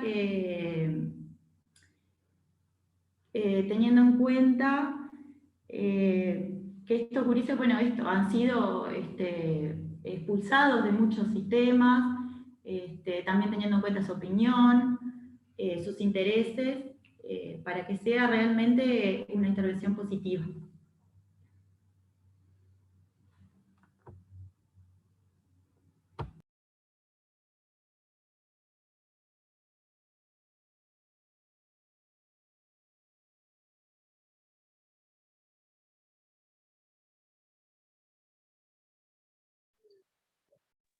Buen día, disculpen, estaba hablando con el micrófono apagado.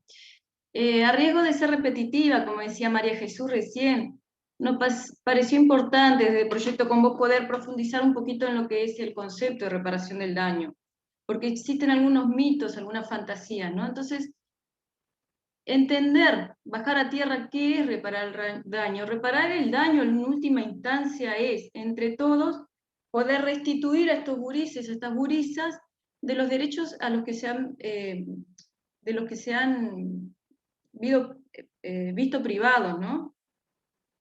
Y entendiéndolo así es que podemos entender que la reparación del daño, como dice ahí, es un proceso que se inicia en el momento que le podemos nosotros como adultos brindar ciertas garantías a los niños, a las niñas, a los adolescentes. La primera garantía que le tenemos que brindar es la protección, que se encuentren alejados de esos circuitos de explotación sexual, en primer lugar. Garantía mínima de que están en un lugar, en condiciones que le brinden seguridad física y emocional. Cuando hablamos de reparación del daño, en última instancia hablamos de fortalecer a ese niño, a esa niña, a ese adolescente, para que cuente con herramientas que lo prevengan de poder volverse, que vuelva a ingresar esos circuitos de explotación sexual, ¿verdad? Y también se apuesta a que, como decían antes los compañeros, estas situaciones son muchas veces transgeneracionales, que se puede hacer un corte definitivo con este tipo de violencias. Si nos abocamos un poquito más a lo que es puramente terapéutico, podemos hacer tres grandes divisiones, tres grandes momentos. El primer momento busca dar seguridad, protección al niño, transmitir la estabilidad física y emocional en la que el niño se encuentra en ese momento que como decíamos antes, ya se le brindaron ciertas garantías. Un segundo momento es el acompañar, sostener a ese niño, esa niña, ese adolescente en el momento que empiezan a aflorar recuerdos traumáticos y sostener las emociones que se asocian a esas vivencias. Por eso es muy importante también el trabajo que se hace con el cuerpo. Ahora adelante vamos a profundizar un poquito. El último momento, la última fase, podríamos señalarla como la reconexión. Tiene que ver con la reconstrucción de la identidad, la construcción de un proyecto de vida y el desarrollo de nuevas habilidades sociales, entre otros. En este punto es que volvemos a lo mismo, ¿no? La reparación del daño es un trabajo que se hace en una comunidad. Depende del trabajo, de la respuesta de todos, porque todos nos podemos constituir, cualquiera de nosotros, en el lugar que ocupemos, educadores, referentes de un centro juvenil, nos podemos constituir como adultos referentes para ese niño, niña, adolescente, a quienes se nos tome como tutores de resiliencia, en quienes se puedan apoyar para generar nuevos modelos identificatorios y de ahí nuevos proyectos de vida. Capaz que en la otra, acá, en la anterior, ahí. Esto también nos pareció importante que poder trabajar con ustedes. La otra, Yandira. Entender las manifestaciones del daño es parte de la reparación. Yo creo que este precepto se adapta a todo, ¿verdad? De cómo entendemos nosotros los fenómenos es cómo nos paramos ante ellos. Esta frase nos parece que sintetiza un poquito el poder entender a un niño, una niña, un adolescente que vive este tipo de situaciones.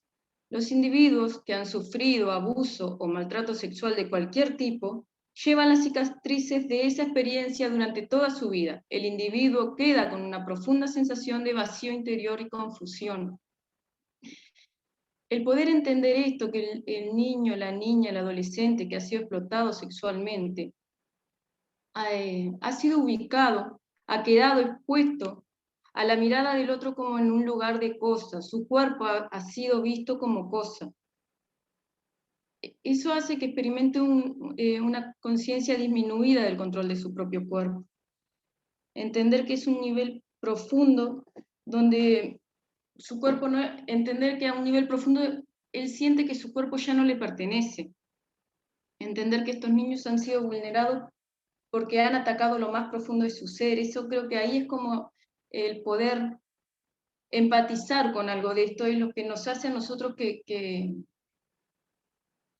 nos va a condicionar nuestro trabajo.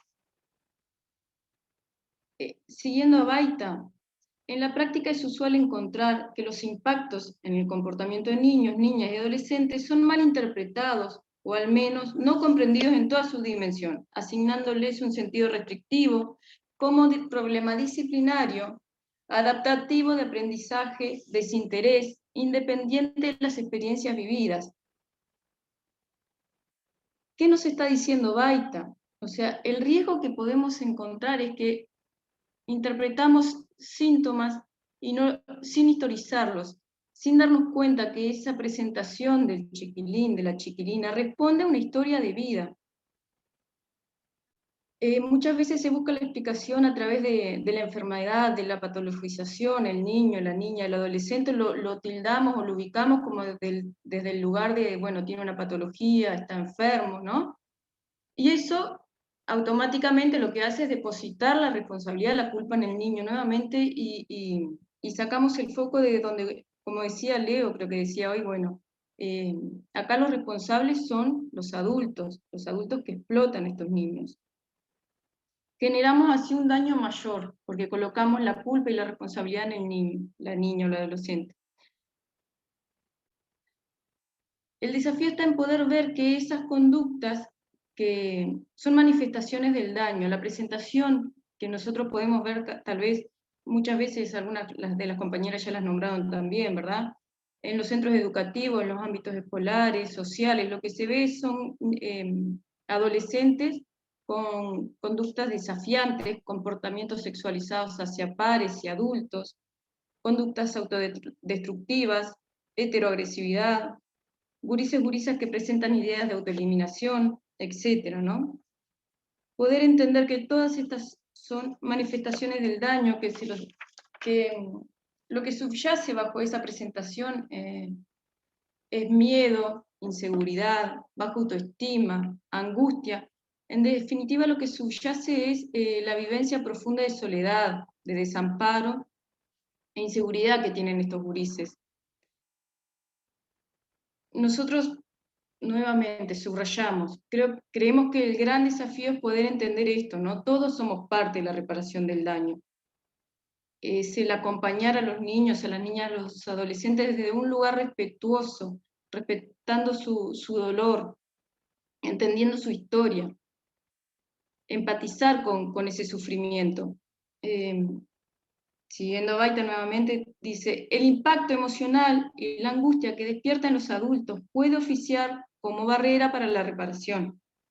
Bueno, creo que esta frase sintetiza un poco también cuál era el espíritu de poder encontrarnos y reflexionar hoy con ustedes. Es esto, bueno, esto nos atraviesa a todos, nos impacta a todos de una u otra manera. El tema es poder ver que nosotros somos parte de este orden cultural, nosotros somos parte y responsables de esto, somos responsables de que estas cosas sigan sucediendo y también somos responsables de poder entre todos reparar de alguna manera el daño que se le ha causado a estos gurises, a estas gurisas. Y acá le doy paso a Leo, que creo que querías profundizar en esto, Leo. No, sí, tomando un poco lo que decía Nancy, también como para ir cerrando el encuentro, o por lo menos esta parte, y también dar la posibilidad de hacer algún intercambio a través del chat, tomando de lo que venía conversando Nancy, lo que se fue conversando por las compañeras también, traíamos como una reflexión que tiene que ver con que las construcciones y representaciones culturales que tenemos sobre la adolescencia, sobre la sexualidad, sobre el trabajo sexual, la explotación sexual, el género y la familia, también inciden en nuestra manera de acercarnos a las situaciones, ¿no? Y se pone en juego el trabajo con otros. Entonces, en este tipo de situaciones, es sano preguntarnos individualmente, ¿qué me pasa a mí? A mí, operador, operadora, maestro, educadora, ¿qué me pasa a mí cuando me enfrento a este tipo de situaciones? No olvidarnos de nosotros y poder como conversarlos con otros. Yo quería tomar lo que decían, lo que se estuvo como exponiendo, es que todos y todas tenemos como un lugar central y tenemos cosas para hacer en esta intervención. Seguramente en diferentes niveles. Capaz que un educador puede hacer hasta puede accionar hasta determinado punto, pero en realidad es muy válido que eso suceda porque puede como transmitir la información a otro educador o a otro técnico o a otra organización y poder ir como tejiendo las mejores propuestas para trabajar con los gurises y cortar con este círculo de la explotación sexual, que es muy difícil. Pero fundamental, sentirnos parte, sentir que lo que hacemos puede sumar, que hay que encauzarlo y hay que ver en qué momento, cuándo, dónde y con quién, pero que en realidad está ahí en el tránsito por los diferentes lugares donde transitan estos niños, niñas y adolescentes, nos necesitan.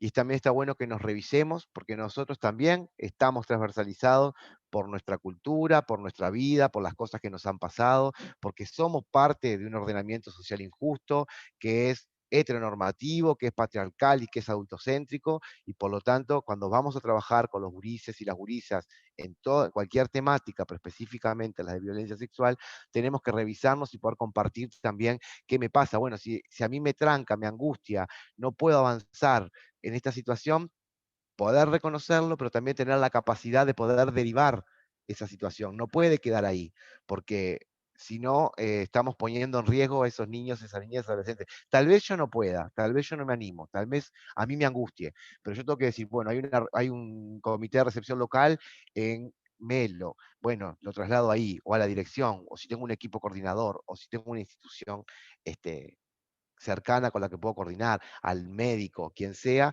pero poder como hacer una derivación responsable y que esa situación sea abordada por los equipos que lo puedan llevar adelante. Eso es como para cerrar. Y por último, traíamos, pensando en el equipo, preguntas que no vamos a responder, que las dejamos como para la reflexión y, por qué no, para un próximo encuentro. Pensábamos en algunas preguntas una dice, por ejemplo, ¿cómo dar respuestas a las situaciones en las pequeñas localidades con escasa institucionalidad? ¿Cómo trabajo con una otra institución o con un otro programa si no existe? ¿Cómo puedo derivar a un adolescente a un proyecto de atención parcial si ese proyecto ya no existe en el departamento porque se fue? No hay como muchos recursos. Bueno, pensar cómo podemos dar respuesta cuando la institucionalidad es poca. Por otro lado, otra que que las queremos como dejar para que resuene es cómo intervenir cuando no se cuenta con la voluntad de los gurises, ¿no? Vos hablás con los gurises, generás una intervención y una respuesta es, no, yo lo amo. Estamos hablando de una relación de una gurisa de 14 con un señor de 38. Y cuando queremos intervenir hay como una negación. Yo lo amo, él me cuida, él me ama, yo elijo estar con él. Bueno, no tenemos como una voluntad expresa de trabajo con los gurises. Bueno, ¿cómo intervenimos? Y la otra pregunta que nos hacemos es, ¿quién acompaña esas situaciones cuando cumplen la mayoría de edad? En esa cuestión media que, ¿no? Que con 17 años y 11 meses son menores y a los 18 son mayores. Bueno, ¿cómo seguimos? ¿Cómo derivamos? ¿Cómo podemos generar como una concatenación de acciones que permitan abordar, pero sobre todo restituir los derechos de esos niñas y adolescentes? Por nuestra parte, desde Gurises Unidos en Ruta y Proyecto con Vos, agradecerles la presencia, esperamos haber sumado, seguramente queden cosas para profundizar, nosotros quedamos a las órdenes, capaz que en el chat yo invito a Yandira que poner el correo del proyecto con vos y nosotros vamos a hacer lo mismo con el proyecto en ruta de Gurises Unidos, porque está bueno como generar capaz que alguna consulta, alguna duda, alguna inquietud que ustedes consideren que quieran hacerlo, nos escriben por correo y nos comunicamos, ya sea por situaciones de sospecha o por situaciones de, de certeza, entendiendo que nosotros desde En Ruta tenemos 2 referentes para el departamento de 33, Victoria y Mauricia, y 2 referentes para el departamento de Cerro Largo, Leonardo y Andrea. Bueno, que a veces tener este contacto, por lo menos, bueno, hay una duda, cuestiones que queramos compartir, etcétera. Estamos como a las órdenes. Yo ahora un poco conversamos, voy a poner el correo. Leo, ahí le estoy escribiendo yo. Ah, perfecto, perfecto. Capaz que antes de cerrar, y que tenemos 4 o 5 minutitos, yo invito a las compañeras que estuvimos en el exponiendo, y bueno, como yo voy a leer algunas preguntas, y si alguien quiere como tomar la posta, de las compañeras, bienvenidos. Acá hay, por ejemplo, Helen pregunta en el chat, dice, ¿qué pasa cuando la familia avala la relación de una menor con un mayor? ¿Cómo se considera esa relación?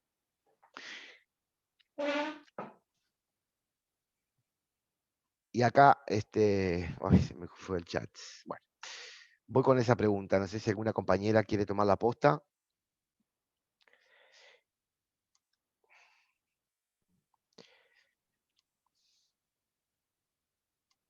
Perdón que estoy con el chat, esto de la tecnología, es un aprendizaje cotidiano. ¿Cómo fue que dijo? La primera pregunta hizo.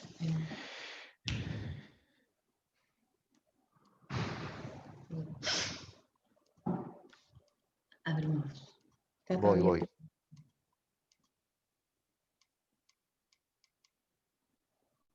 Leo, vamos a ir como contestando pregunta a pregunta. Sí, por favor, capaz que esta. ¿Qué pasa eso? Ahí va, dale, Victoria, por favor. ¿Qué pasa cuando, a ver si la podés repetir, perdón? Voy enseguida, lo que pasa es que me perdí en el chat, si alguien la tiene a mano y la puede leer. Te voy ayudando, en realidad está Dale, buenísimo Daniela, porque gracias. a medida que iba pasando la presentación y los compañeros y las compañeras fueron dejando algunas preguntas. Helen lo que preguntaba, Victoria, era, ¿qué pasa cuando la familia avala la relación de una o un menor con un mayor? ¿Cómo se considera esta relación? Está bueno a lo mejor puntualizarlo porque resume un poco. Sí, vieron que en una de las modalidades de explotación conversábamos sobre los matrimonios, los matrimonios o las uniones infantiles, que tienen estas características, ¿no? Que en general sucede que el padre o la madre facilitan este vínculo, ¿no? Y alientan a que las chiquilinas se pongan en pareja con adultos. Ahí es como importante también ver, bueno, en primer lugar, si la adolescente tiene 13 años y la vinculación con un adulto es con un adulto de 35, 40, ¿no? O sea, que tenga una diferencia de edad sustancial que nos diga, bueno, acá hay algo que está sucediendo, tener como la posibilidad de trabajar con esa familia. Si vemos que es como un proceso de naturalización de este tipo de modalidad, porque sabemos que así ocurre, y bueno, y ver si esto en realidad se convierte en una práctica sistemática, empezar a trabajar, bueno, en la identificación de otros adultos que puedan ser positivos y de referencia para ese niño, niña o adolescente. Que es complejo porque muchas veces sucede que, como también decían las compañeras, ¿no? Que no siempre tenemos como a mano la posibilidad de trabajar con un otro que nos permita abordar estas situaciones, pero sí, ahí hay una modalidad de explotación. Eso sin lugar a dudas. Entonces, Está muy bien. No, y una cosa que también está bueno, que a veces no, nos pasa cuando nos informan por la tele, cuando leemos los diarios, ¿no?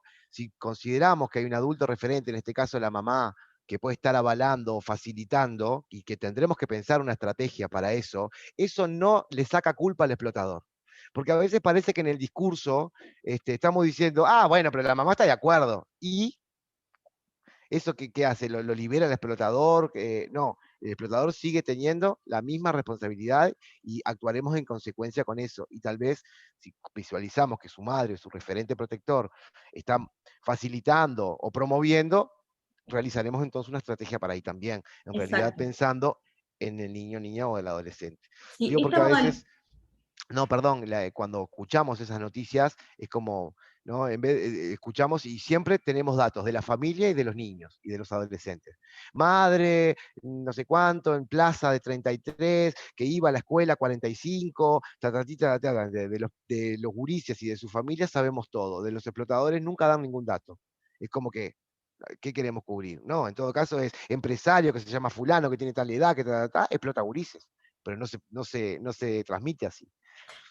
Sí, yo creo que esta modalidad que presentamos hoy como algo que estamos observando nosotros, tiene la particularidad de que está muy, muy naturalizada. Entonces también está como las dos dimensiones. Por un lado, ver qué hacemos con ese gurí y esa gurisa, ¿no? Cuando sabemos que están en riesgo. Y por otro lado, a nivel de más que nada la sensibilización comunitaria, para empezar a deconstruir esta idea de que es mejor, ¿no?, que el niño o adolescente se vincule con un adulto a nivel de una pareja, ¿no? Creo que tiene como esta particularidad, esta modalidad, porque entendemos que es la que está como más naturalizada a nivel de las pequeñas localidades.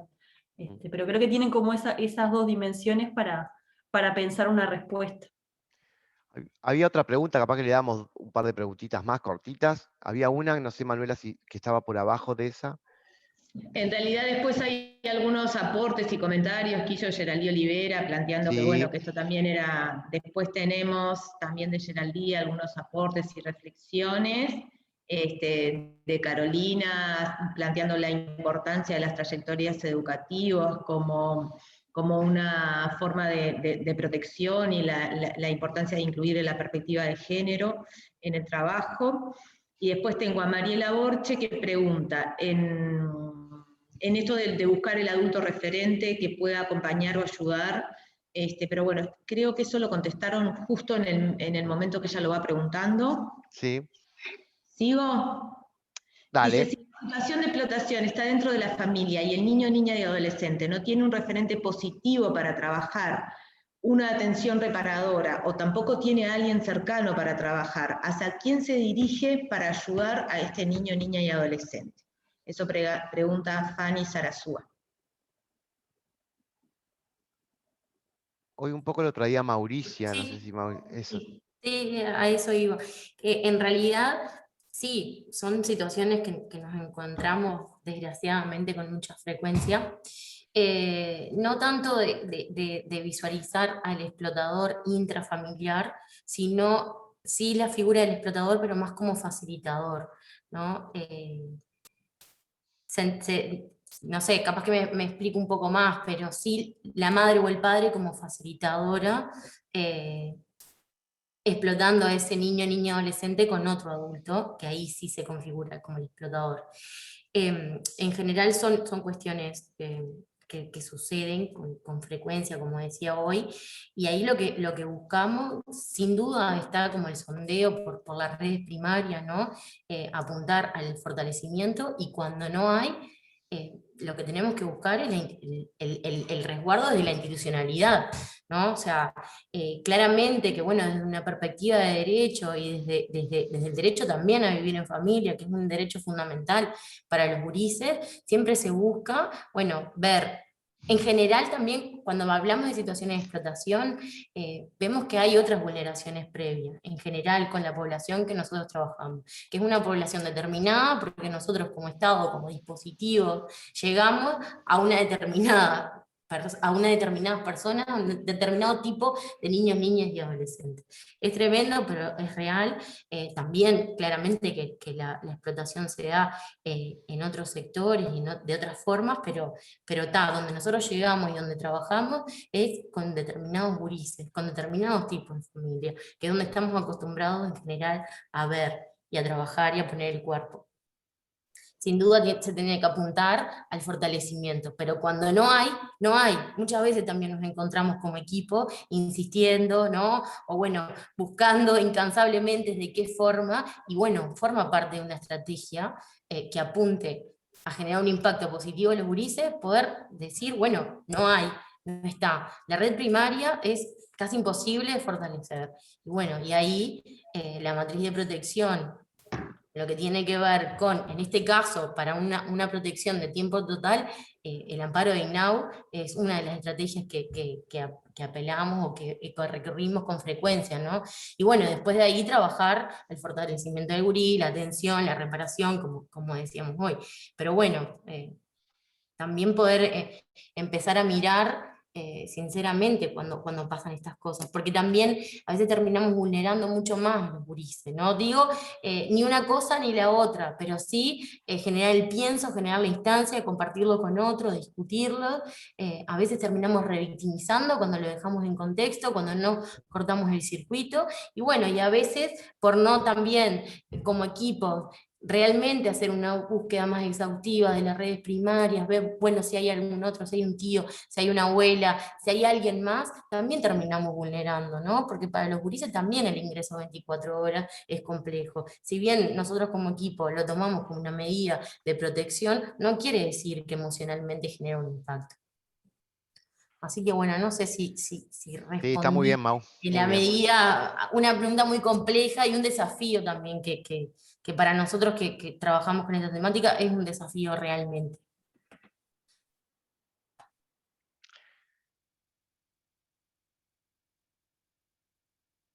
No sé, ahí Emanuela, Te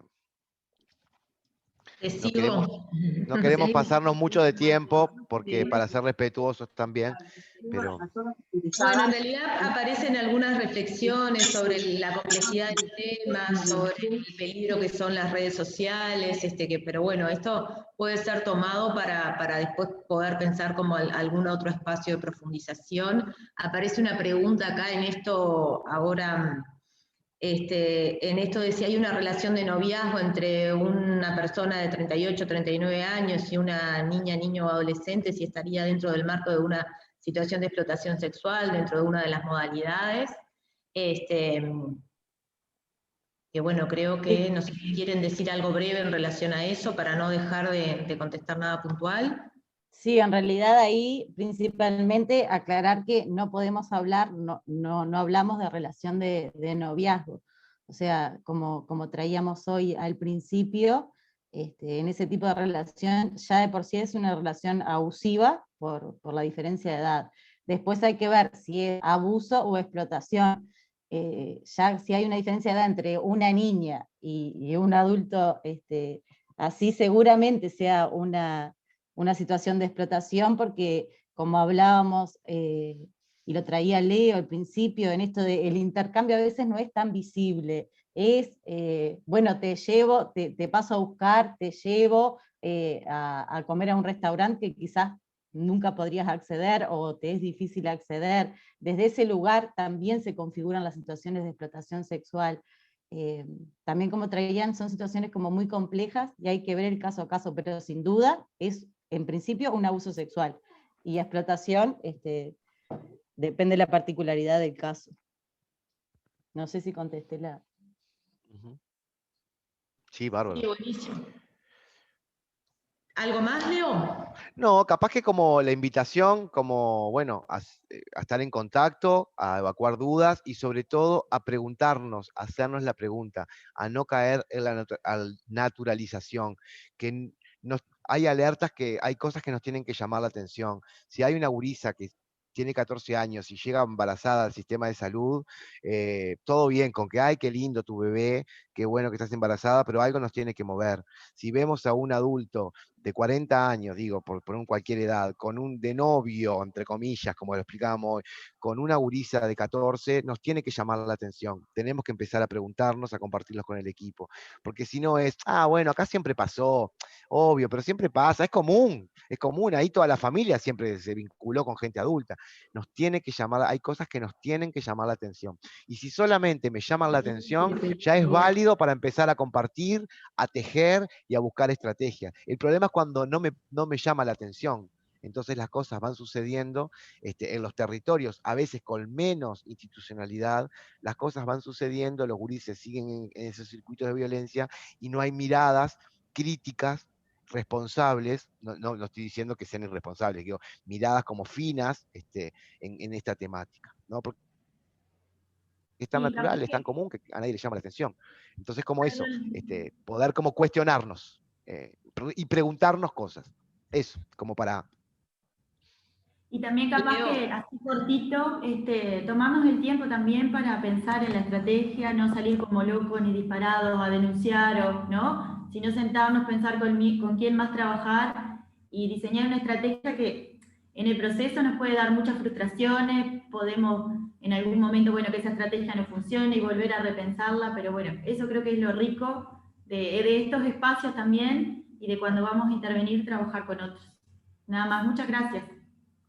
Eso, y que somos equipos que estamos en el territorio, si bien la sede está en Montevideo, estamos en el territorio, estamos para ayudar, sumar, Ahí quedaron plasmados nuestros mails, tanto de las referentes de 33 como las de Cerro Largo, y cualquier cosa estamos a las órdenes, para lo que sea. Bueno, en realidad está buenísimo el inicio y el arranque de este ciclo. Nosotros tenemos todos los mails de las personas que se mostraron interesadas, que estuvieron, que participaron, que dejaron su tiempo y que deben tener un montón de preguntas más. El objetivo de hoy era arrancar el intercambio y saber que hay posibilidades de apoyo y de compartir con otros la duda, la sospecha, lo que me hace ruido. Está buenísimo llegar más a tiempo, estar como más atento y no llegar siempre cuando la situación es crónica, está instalada y es difícil la reparación. Y para llegar a tiempo tenemos que empezar esto, que lo que me empieza a hacer ruido lo consulte con alguien que me ayude a mirar y a trazar la mejor estrategia de protección. Les vamos a pedir un favor enorme, y es que vamos a armar otra vez un Google Form con una evaluación del encuentro. Para nosotros es importante esto, con qué dudas se quedaron, interés por profundizar qué temas puede haber. O sea, este es un camino que se inicia hoy, pero pueden haber otras instancias. Entonces sería realmente importante que pudieran tomarse el minuto y el tiempo que les genere responder la evaluación. Y nada, agradecer y plantear como la alegría que a todos, por lo menos a nosotros, nos genera el encuentro y el ahora empezar a vernos. No dio el tiempo de hablar, pero a lo mejor paso a Marcelo, que tiene como algunas cosas para contarnos en cómo sigue el ciclo. ¿Estás ahí, Marcelo? Estoy, sí, en realidad digo, esto que decías vos al final, Emanuela, importante también que surgieron en el chat ahí al final algunas propuestas sobre diferentes instancias que tengan que ver, por ejemplo, alguien mencionaba ahí de problematizar sobre el uso responsable de redes sociales o algo así, que es algo que, digamos, eso y dudas y una solicitud que le hacían al Leo, que lo pueden ir planteando a los mails que quedaron ahí para consultas y para despejar dudas. En realidad, este es, como decíamos al inicio, este es un ciclo que se compone de 3 instancias, el que tenemos previsto. Eso no quiere decir que no puedan ir surgiendo nuevas instancias y poder compartirlas. En lo que tenemos previsto por ahora era esta primera instancia que refería a la explotación sexual. Para el 11 de junio está prevista la segunda instancia de este ciclo, que vamos a trabajar sobre mapa de ruta en niñas y adolescentes menores de 15 años en situación de embarazo. Y para el mes de julio tenemos previsto, sin fecha definida aún, pero para julio sí, lo que tiene que ver con el testimonio de niñas y adolescentes que han sufrido violencias, hablar sobre la escucha, el registro y validación de esos testimonios. Para cada uno de estos encuentros, lo formal, digamos, es que vamos a compartir, a difundir de la misma forma que lo hicimos para un formulario de inscripción independiente para cada uno de ellos por las posibilidades y los intereses personales de las personas que se sumaron a esta instancia. Y repetir eso que vos decías, Manuela, que nos interesa muchísimo el hecho de que puedan tomarse unos minutos para hacer una evaluación de esto que nos permita también enriquecer futuras instancias similares. El agradecimiento también a las instituciones, a las autoridades institucionales que no solo participaron de esta instancia, sino que también contribuyeron mucho en la difusión y en el hecho de que esto, tuviera una participación muy importante de operadoras y operadores de los 2 departamentos, tanto de Cerro Largo como de 33. Y el agradecimiento al compromiso de todas y todos por la participación. Bien, y para cerrar voy a leer una frase que en realidad hemos puesto, pero después se fue ahí. El bienestar infantil no es nunca un regalo, sino el resultado de la acción de toda una comunidad. Es de Barudi y nos lleva a esto, ¿no? Todos somos responsables de hacer algo por los gurises y gurisas con los que trabajamos. Y también hay que apostar al pienso colectivo y humanizar la tarea que realizamos. Eso. Bueno, en realidad agradecerles y despedirnos, ¿no? Sí. Muchas gracias a todos. Gracias a todos. Gracias. Chau, chau. Gracias. Gracias. Muchas gracias.